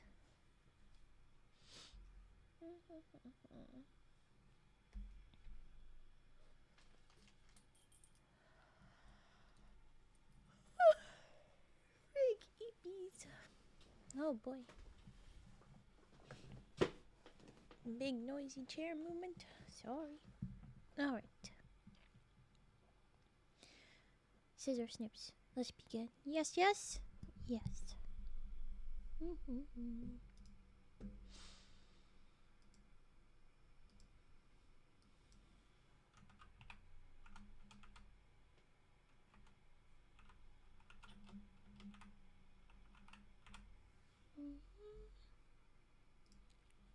Here we go.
There was our scissor snips. Now we will do page flipping. And then we'll do keys before card dealing is what we'll do. I would like the mic to be in place. There we go. Little book first. Here we go. Ooh, wobbly mic. There you go. Okay.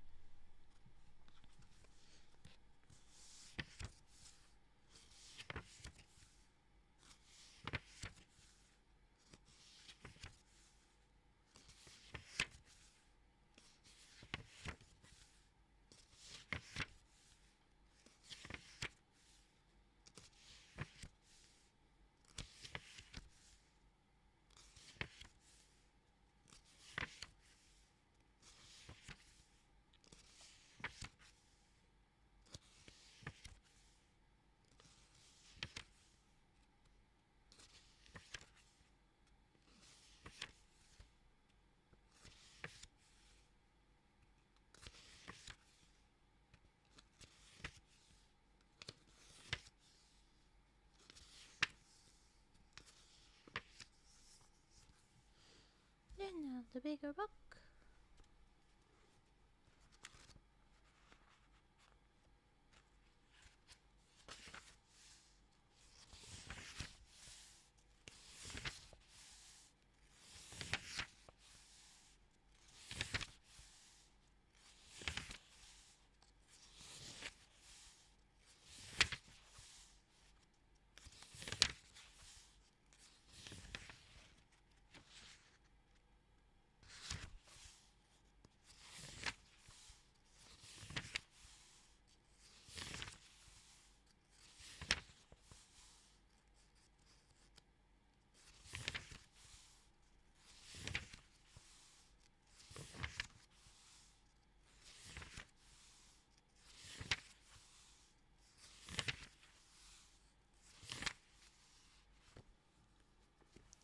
Thank you for the hydrate, Prime Spud. Thank you very much. Here we go. Should do that.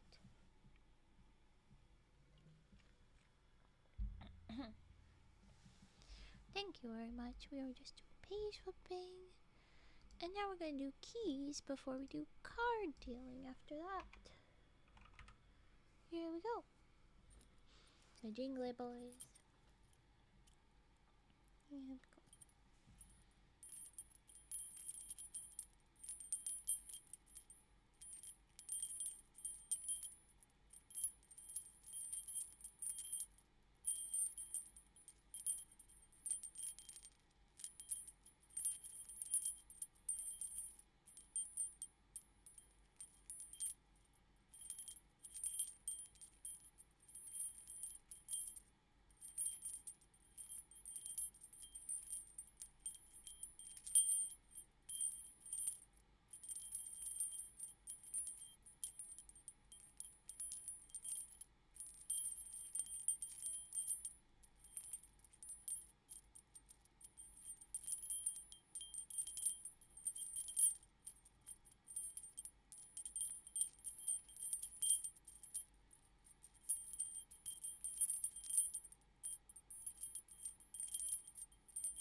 Here is the keys.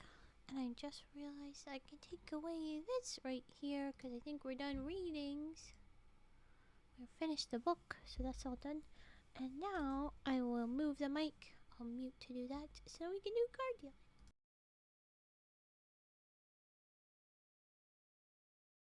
Alright.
So you're set then? Off to do your fossil Pokemons. Enjoy. Um.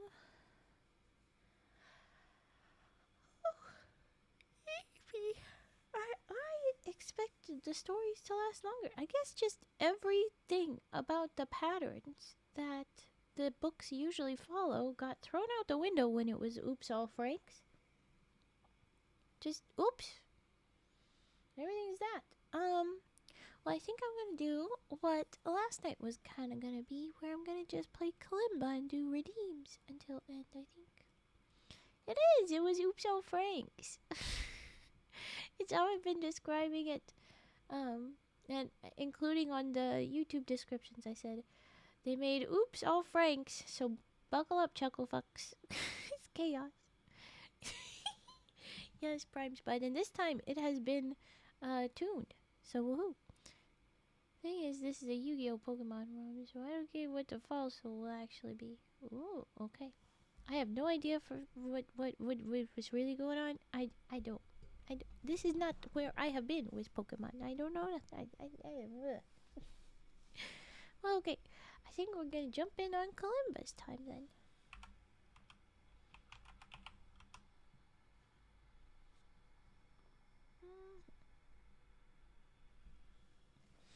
Just hold on real quick.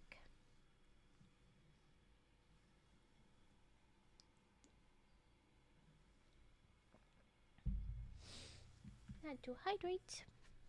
Here we go. I could, in theory, try these other songs in the little Kalimba's book, but the problem with that is I don't know how they go. So, like, I'm not sure. And they have little underlinings and dots to try and be like quarter notes, half notes, and stuff. But it's just like, that's not the way my brain's gonna handle this, my guy. Hello, Darkstorm. So, yeah, we're just not gonna pull that off. I'm gonna play each of the songs I currently know what to do with, which includes Jingle Bells. So, we're just gonna do those. Let's start here. Alright.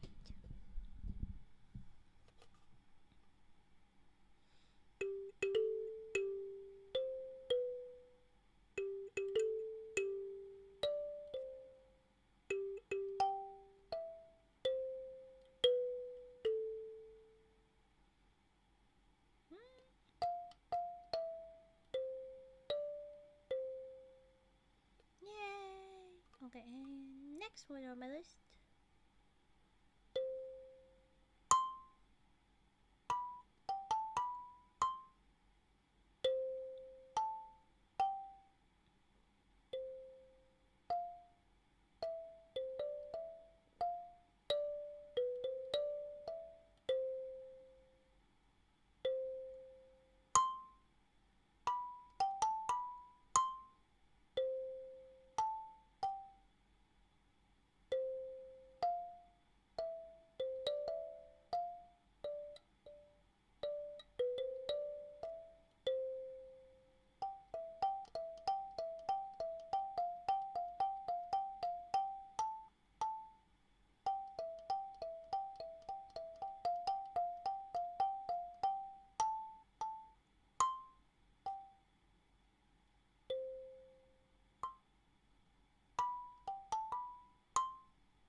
Next on the list. I'm just going straight through them, but they're going pretty good, okay?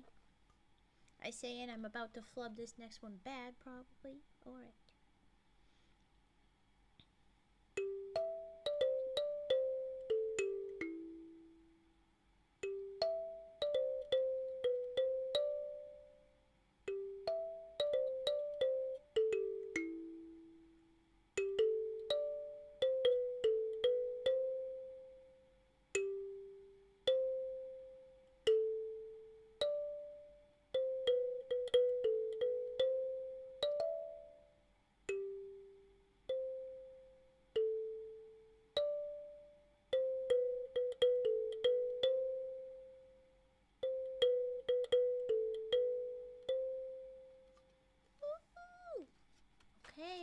flipping the page.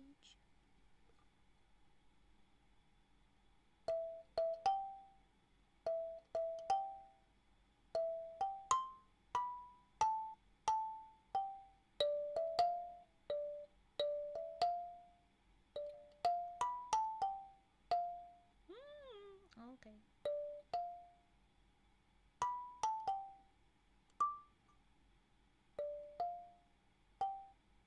Nope. Okay.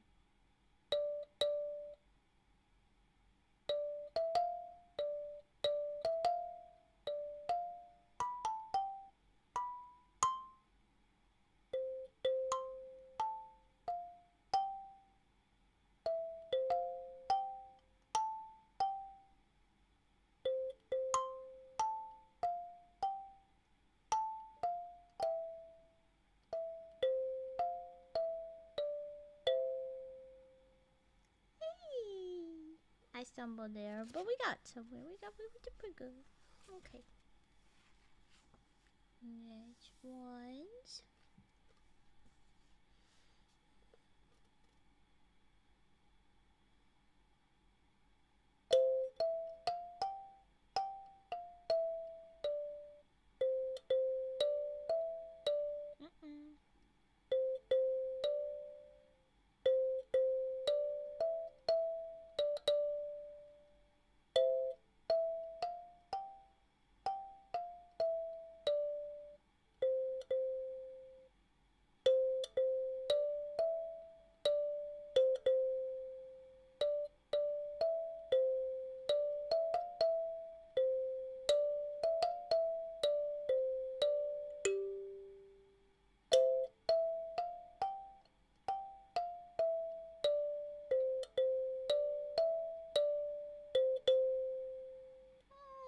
Mostly they're not great. Not great.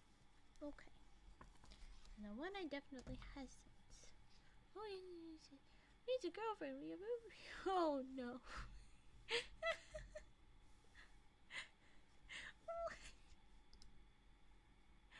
Oh my gosh. That's a ridiculous. Okay, I'm gonna play Jingle Bells now. But you keep enjoying that. How do you sit still that I can actually see your stuff? Okay, is that bouncing? Alright.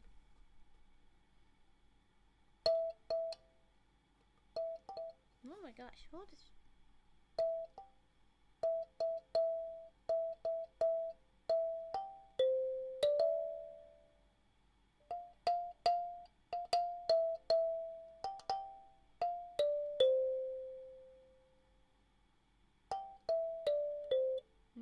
No. Oh, there it is.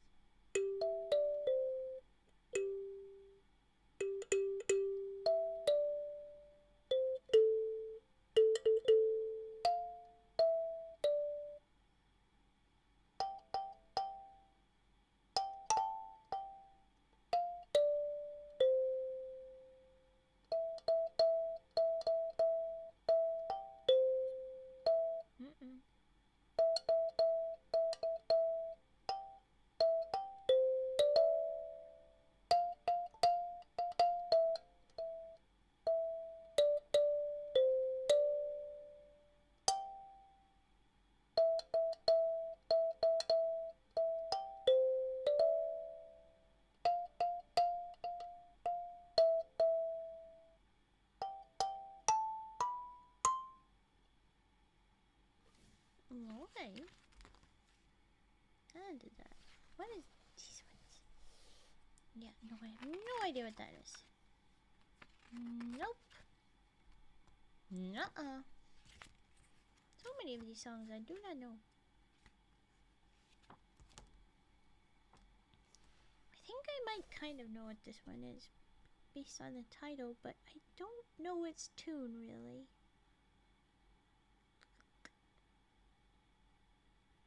This will have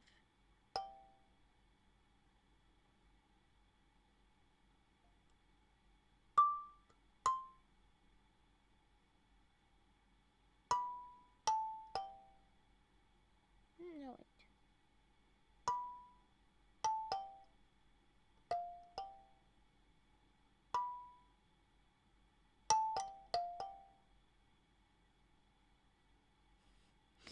There's a bunch of O's in here. There's no zero note on this frickin' kalimba. What are you expecting of me?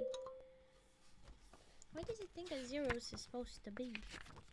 It does not tell them.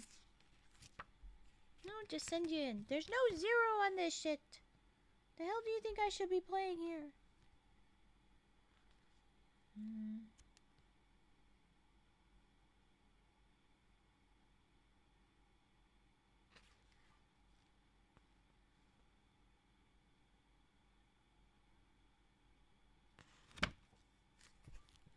Unhelpful.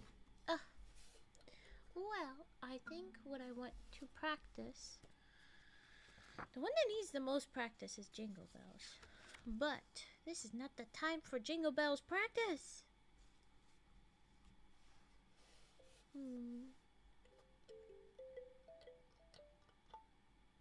I think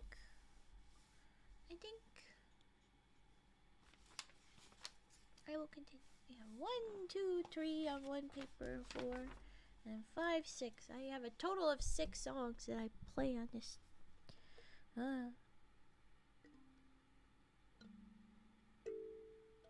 Zero equals rest. Yeah, I thought so, but one that has... When I tell you that it is majoritively zeros, I am not joking. It is big zeros. It is...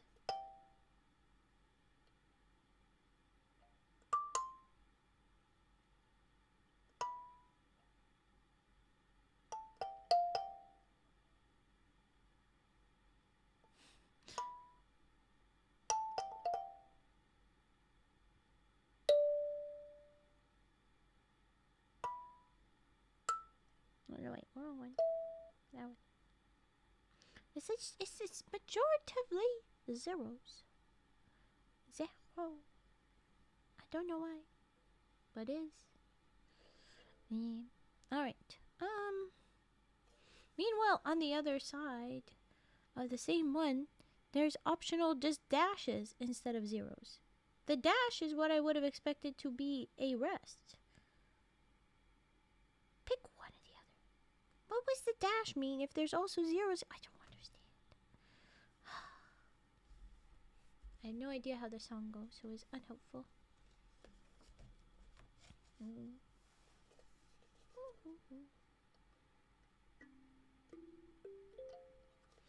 I think I'm gonna do like humming, where I just do one over and over. So we're gonna do...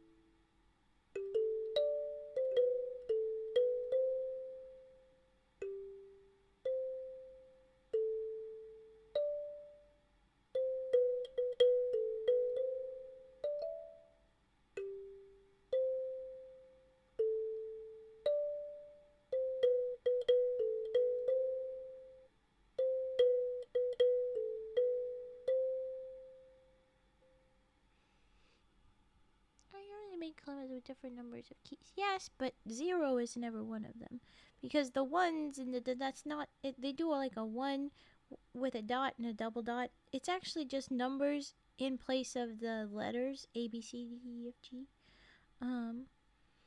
So it's just a different thing. But this book likes to use the numbers, not the letters. And it has dashes sometimes and zeros sometimes to represent the rests, it seems. And then it has stuff underlined and little dots for length of note. Like they're supposed to be the quarters and half notes that go together and stuff like that. And so it's like, okay, but they didn't actually give an answer key. I just realized that must be what they're doing, because they're just an interesting little book. And the book is what comes with this kalimba. So it's not like the zeros are for different kalimba. It's for this kalimba. It's wild. Herbert time. Let me see.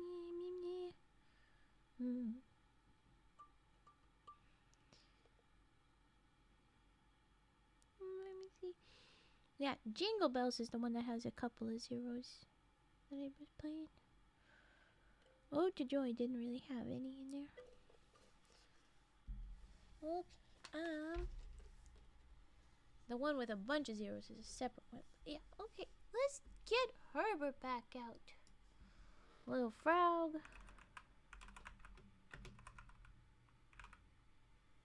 Yeah.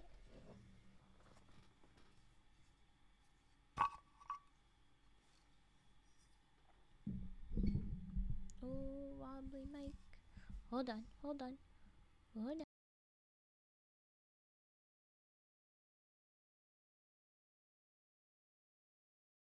Okay. Here we go.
There was Herbert doing his singing the song.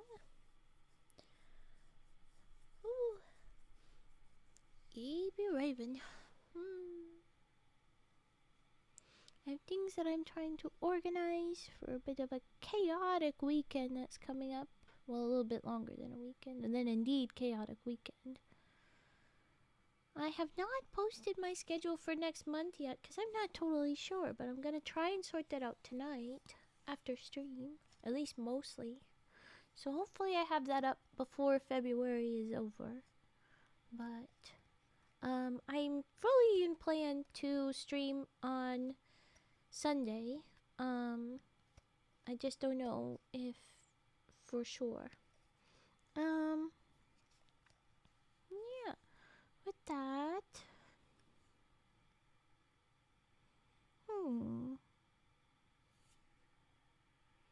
yeah, okay. We should do a couple 2-minute mysteries, and then we'll wrap up. That's what I think we'll do.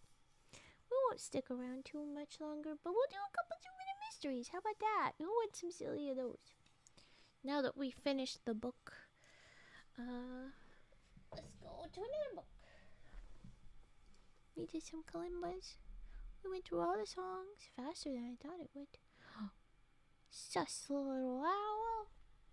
You're always so good at these. We've got Fett here to tell us what we should have realized. Yeah. Okay. Let me just put away kalimba, make rooms.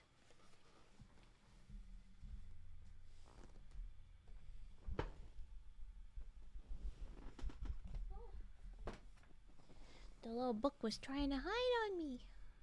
Okay, hold on. You need to go up. That needs to swap about. And this will change. But here we go. Giggles. You have not seen what this is.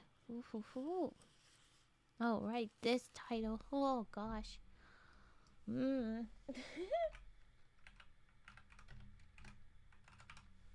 Yes, you are reading that right. It is The Case of the Petite Wife that we are reading. Oh boy. So how these go? We are doing a 2-minute mysteries read real quick. How this goes is I will read a very short, like 1-page long story that at the end will have some sort of question. It's about crimes. We're following typically one or the other, a detective or an inspector, and they're going to solve a crime, but they're not going to tell you how. They're just going to tell you. And then at the bottom of it, upside down, is the answer. And I'll read that in my head. And then I'll go back and I'll reread this story, maybe with some emphasis or some hints. And then I'll give you a break to think, to try and tell me what it was. And then I'll read the answer. I will warn you that most answers are some fiddly bullshit or some old thing. This is yet again a book made in the 70s. This one is published in 1971. So, brace yourself for old-timey and nonsense. Okay. The Case of the Petite Wife. I'll have to take you down to headquarters, Mr. Logan, said Inspector Winters. Your car was identified as the one seen speeding away from the corner of Everett and Rose, where the Burton boy was hit this morning. Oh, gosh. Obviously, there's been a mistake, said Logan, a huge man of 6 feet 6 inches. 6 feet 6 inches. I haven't driven the car in 2 days. Larry Appleson, a playmate of the injured boy, is pretty sure it was your car and driven by a big man, replied the inspector. Logan laughed genially. Now I know there's been an error. The only person who drove the car this morning was my wife. She hardly can be mistaken for a man. The inspector glanced at Mrs. Logan, a pale, blonde, hardly 5 foot tall. I put it to you, Inspector, said Logan. Could you mistake Claire for a man? No, agreed the inspector. One other thing. The hit-run car made a lot of noise, as if it had muffler trouble. Listen for yourself, invited Logan, leading the inspector to the garage. Taking a set of keys from his pocket, he slipped comfortably behind the wheel and started the motor without delay. He backed the car onto the street and drove twice around the block. The car operated noiselessly, the inspector told Helegian later. But even before I discovered it had a new muffler, I knew Logan was lying. Helegian knew too. Did you? Actually, I did. I know exactly what it is. I'm going to flip it upside down and read it silently, though. Yep. This is a very much easily could solve it today. So we're just going to jump in and I'm going to reread it with the emphasis that's relevant. I give you time to go ahead and try and make your inspections. Let us know what you think this is. All right. I'll have to take you down to headquarters, Mr. Logan, said Inspector Winters. Your car was identified as the one seen speeding away from the corner of Everett and Rose where the Burton boy was hit this morning. Obviously, there's been a mistake, said Logan, a huge man of 6 feet 6 inches. I haven't driven the car in 2 days. Larry Appleson, a playmate of the injured boy, is pretty sure it was your car and driven by a big man, replied the inspector. Logan laughed genially. Now I know there's been an error. The only person who drove the car this morning was my wife. She can hardly be mistaken for a man. The inspector glanced at Mrs. Logan, a pale blonde, hardly 5 feet tall. I put it to you, Inspector, said Logan. Could you mistake Claire for a man? No, agreed the inspector. One other thing. The hit-run car made a lot of noise, as if it had a muffler trouble. Listen for yourself, invited Logan, leading the inspector to the garage. Taking a set of keys from his pocket, he slipped comfortably behind the wheel and started the motor without delay. He backed the car onto the street and drove twice around the block.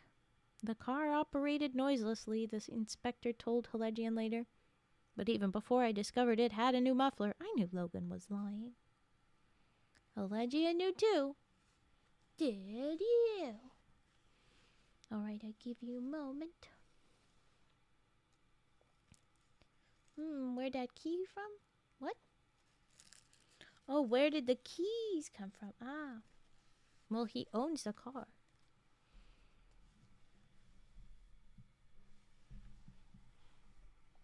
my water, my water.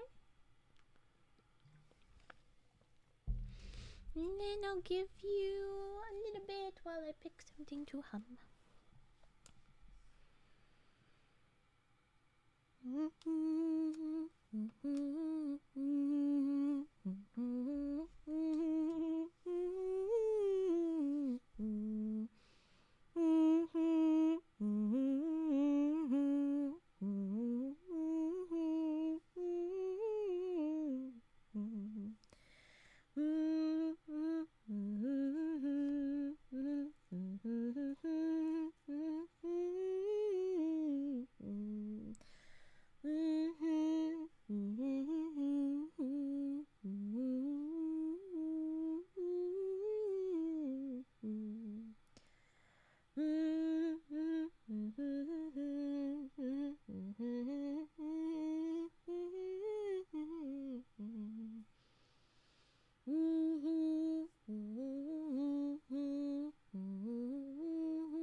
Is this all we have for guests?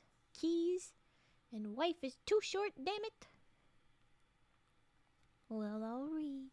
And I will say I picked up on a quick like. Alright. Although Logan claimed his 5-foot wife was the only person to drive the car that morning, he was able to, in quotes, comfortably or slip comfortably behind the wheel. He didn't adjust the seat. Yep. Since he was 6.5 feet tall, he would have had to adjust the seat from her position to his if she really had been the last driver. There you go. So it was about the heights. But not just that, like, oh, you're too short to drive. It's that it's, whoa, how'd you do that so comfy if you had to, what? Yeah. I guess in theory, though, she could get into the habit of like, oh, I'll put it back to how he likes it, but that's not likely in any way, shape, or form. Okay, that was that case. Let's move on to one more. The Phony Fight. The case of the Phony Fight.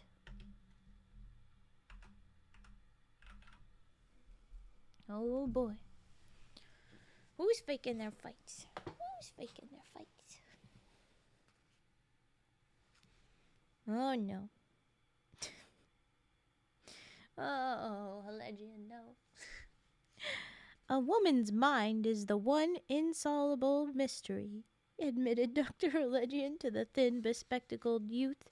But I'll help you if I can. The nerds leading the nerds here. No.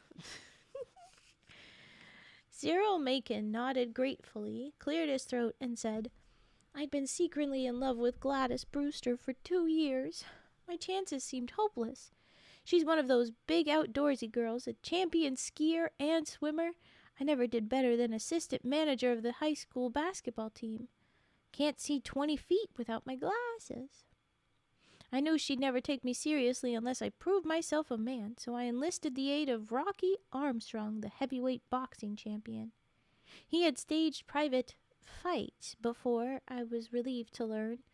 Even had a straight fee for getting knocked down. $2,000 in advance. A lot of money, but I paid. The next night, I escorted Gladys to Rocky's Steakhouse on 12th Street.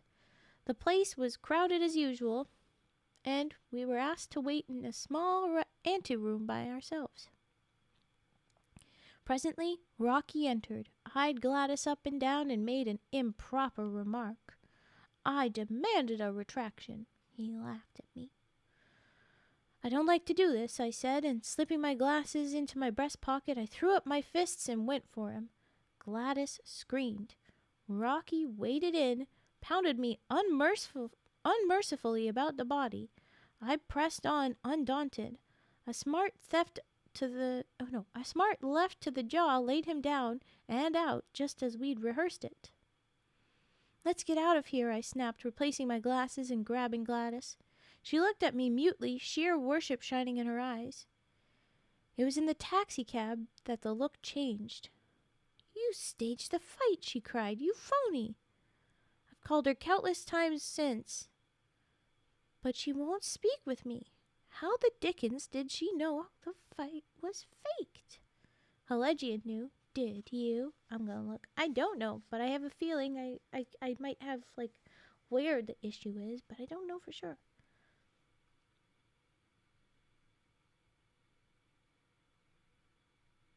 Ah. I found it. It wasn't quite. I'll read it. A woman's mind is the one insoluble mystery, admitted Dr. Helegian to the thin, bespectacled youth. But I'll help you if I can. Cyril Macon nodded gratefully, cleared his throat, and said, I'd been secretly in love with Gladys Brewster for 2 years. My chances seemed hopeless. She's one of those big outdoorsy girls, a champion skier and swimmer. I never did better than assistant manager of the high school basketball team. Can't see 20 feet without my glasses. I knew she'd never take me seriously unless I proved myself a man, so I enlisted the aid of Rocky Armstrong, the heavyweight boxing champion. He had staged private fights before, I was relieved to learn. Even had a straight fee for getting knocked down, $2,000 in advance. A lot of money, but I paid. The next night, I escorted Gladys to Rocky's Steakhouse on 12th Street. The place was crowded as usual, and we were asked to wait in a small anteroom by ourselves. Presently, Rocky entered, eyed Gladys up and down, and made an improper remark. I demanded retraction. He laughed at me.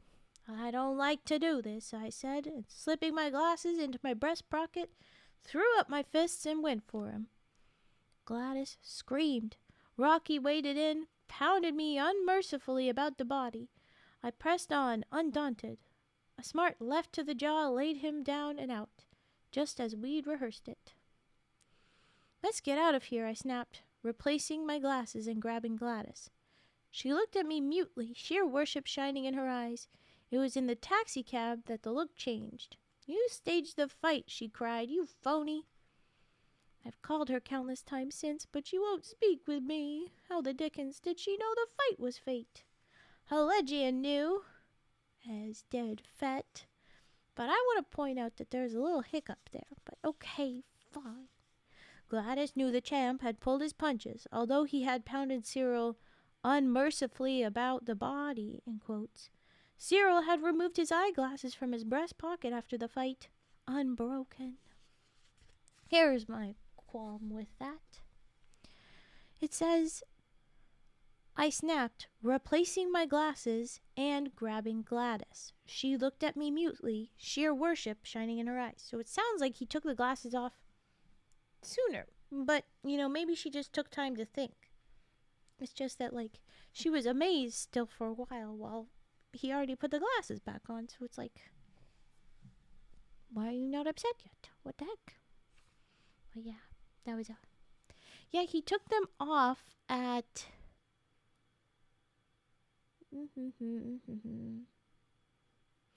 I don't like to do this. And slipping my glasses into my breast pocket, threw up my fists and went for him. And that's when he pounded him mercilessly.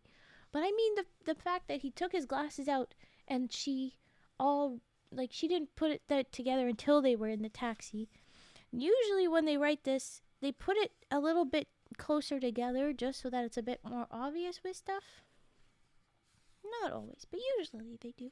So that's why I didn't pick up on that. But I was like, well, what did he do in the taxi? And I was leaning towards his site, but I wasn't sure why. I was like, something about, yeah. I wasn't quite right. Hi, May. Welcome.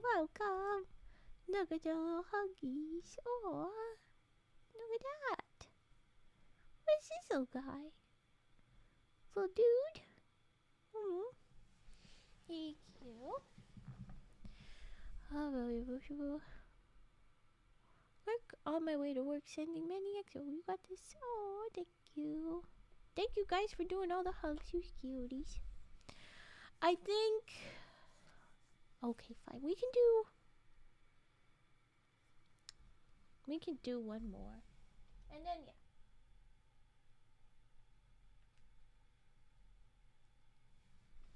The last one we will do is the case of the pirated yacht. Pirates, you say? Pirated yacht? Yacht? Not a yacht. We did Herbert time. Let's do the case of the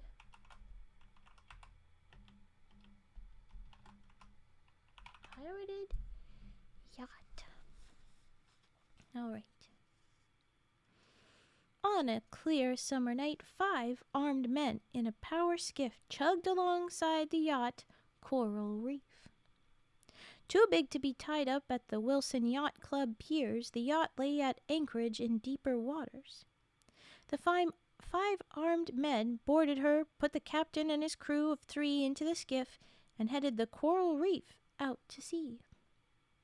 No word of her was had for a month. The night she was pirated, Inspector Winters told Dr. Helegian, the Coral Reef carried a cargo destined for Italy, medicines worth millions. I never believed the story the captain and his crew told about being surprised, said Helegian. I take it you have news? This morning I received a telegram from a federal agent, said the inspector. He reports the Coral Reef is at Anchorage, Alaska. I was kind of giggling because it was the yacht lay at Anchorage in deeper waters, and then the Coral Reef is at Anchorage, Alaska. Abandoned and empty. That's the point. Empty in Alaska. The telephone on the inspector's desk rang. That must be the captain of the Coral Reef. I placed a call to him in Chicago, said the inspector. He picked up the receiver and spoke. Captain Shea? I have good news. The Coral Reef is at Anchorage. You will? Fine. Hanging up, the inspector said the captain said he'll notify the owners at once. Then he'll fly to Alaska to take possession of the yacht if he is able to. But he won't be able to, said Helegian, grinning. You'll have him under arrest for piracy within the hour. Why?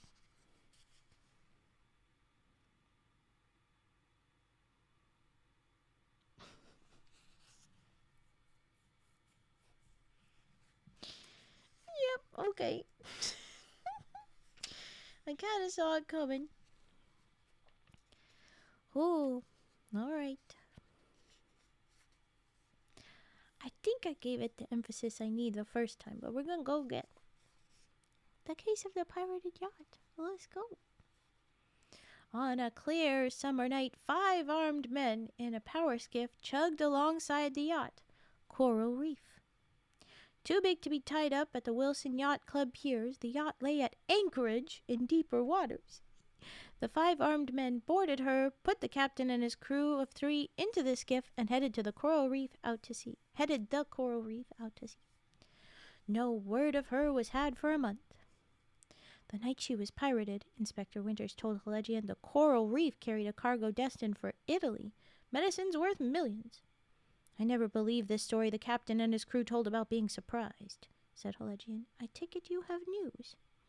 This morning I received a telegram from a federal agent, said the inspector. He reports the Coral Reef is at Anchorage, Alaska. Like I said, Anchorage. Abandoned and empty.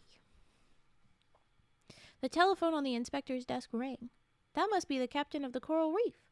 I placed a call to him in Chicago, said the inspector. He picked up the receiver and spoke. Captain Shea? I have good news. The Coral Reef is at Anchorage. You will? Fine. Hanging up, the inspector said, the captain said he'll notify the owners at once. Then he'll fly to Alaska and take possession of the yacht if he is able to. But he won't be able to, said Helegian, grinning. You'll have him under arrest for piracy within the hour. Why? I've given my hints. Time to hum.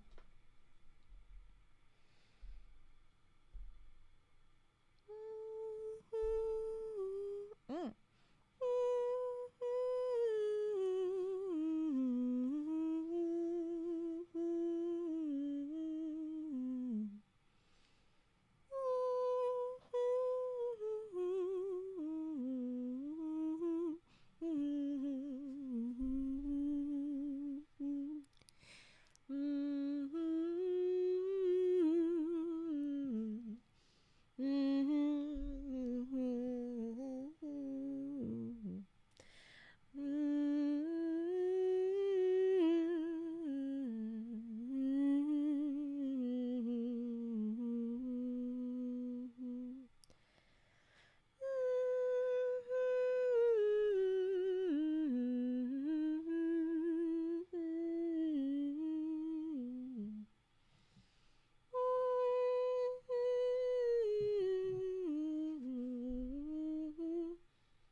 Well, I put plenty of emphasis on it. It's a silly little word slip. We've had an almost identical thing. This one, I feel, is the more reasonable version of the previous story we had. It's just based on how much Inspector Winters told them and how quickly they knew what he meant. Over the telephone, the inspector had simply said the yacht was at anchorage. Had the captain truly been an innocent victim of the piracy, he would have heard at anchorage, uncapitalized word, and asked where. Instead, he knew immediately she was at the port Anchorage in Alaska. The thing is also, like, would he expect a captain to say at Anchorage just compared to, like, the police captain would be like, we found your ship anchored. And then he'd be like, oh, okay. No, like, he would have been like, we found your ship at insert place here. Like, it's, yeah, okay, whatever. But, like, that's not going to stand up in court, buddy. That's not going to work. So many of these are like, oh, so that's how you blame them. But who says that's not enough to make it stick, you dum-dum. Yeah, they're all so silly. So fiddly. But I caught it, and I was like, the ones whose entire things pivot on, they wouldn't have guessed that first. Yeah, they're like, but what if they did? Fucking, if you're the one that says it, like,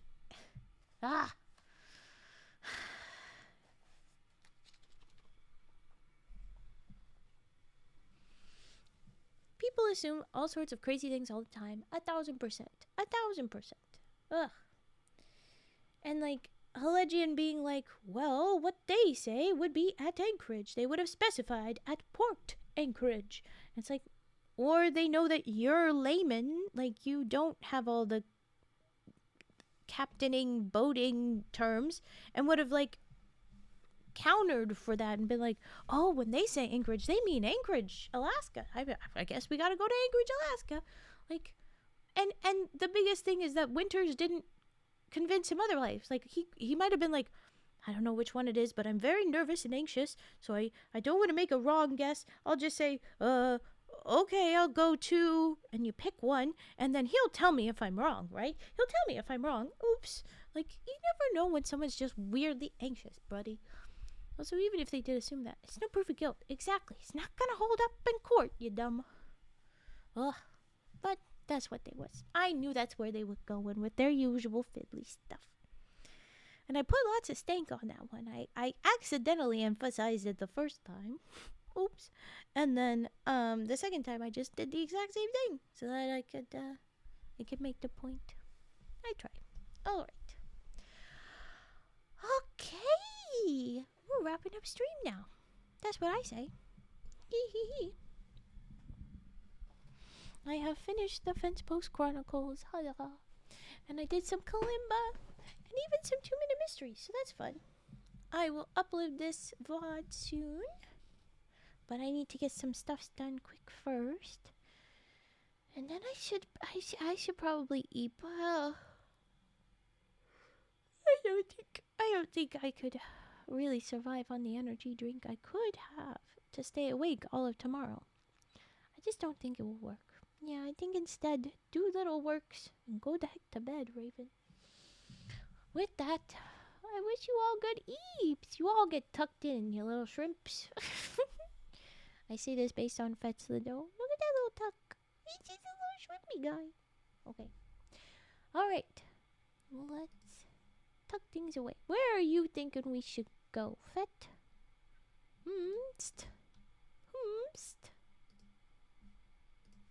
Ooh, okay. Let's go ahead. Cozy Frog raids 1 and 2 for your copying pleasure. Well, that's not the button I meant to click at all. If you have the frogs, let's copy the frog version. Come on, computer. Come on, copy. Yes, we can do this. Okay, good. It's being difficult sometimes. I don't know what to tell you. Alright. And if you don't have the emotes, you can... Oh, of course, you're going to be difficult.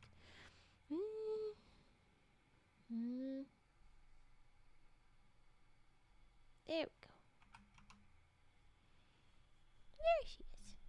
Took me a second. I was like, I gotta double check spelling. And OBS wasn't letting me roll back. Alright. Well, with all of this, eat well, take care, have a good day, whatever time zone, happy time zone. Let's read in. Let's give lots of hellos. Oh, okay, I got your chat. Okay. Let's go say hi. I will not be streaming tomorrow. This was the end of the little week. I have things I must do. But I plan to be back next week. I'll update the schedule as soon as I can, though. Certainly I'll do at least one of the days. I know that I'll be juggling a bunch of nonsense around that time, but I can't imagine my evenings will get clogged up too much. But here we go. Let's go right out. Thank you, everybody. Thanks so much. Have a good week. Eat well or have a good day, whatever time zone, happy time zone, like I say. Alright. Let's go. We're rating. Will Twitch let me go, or will it glitch out again? Looks happy.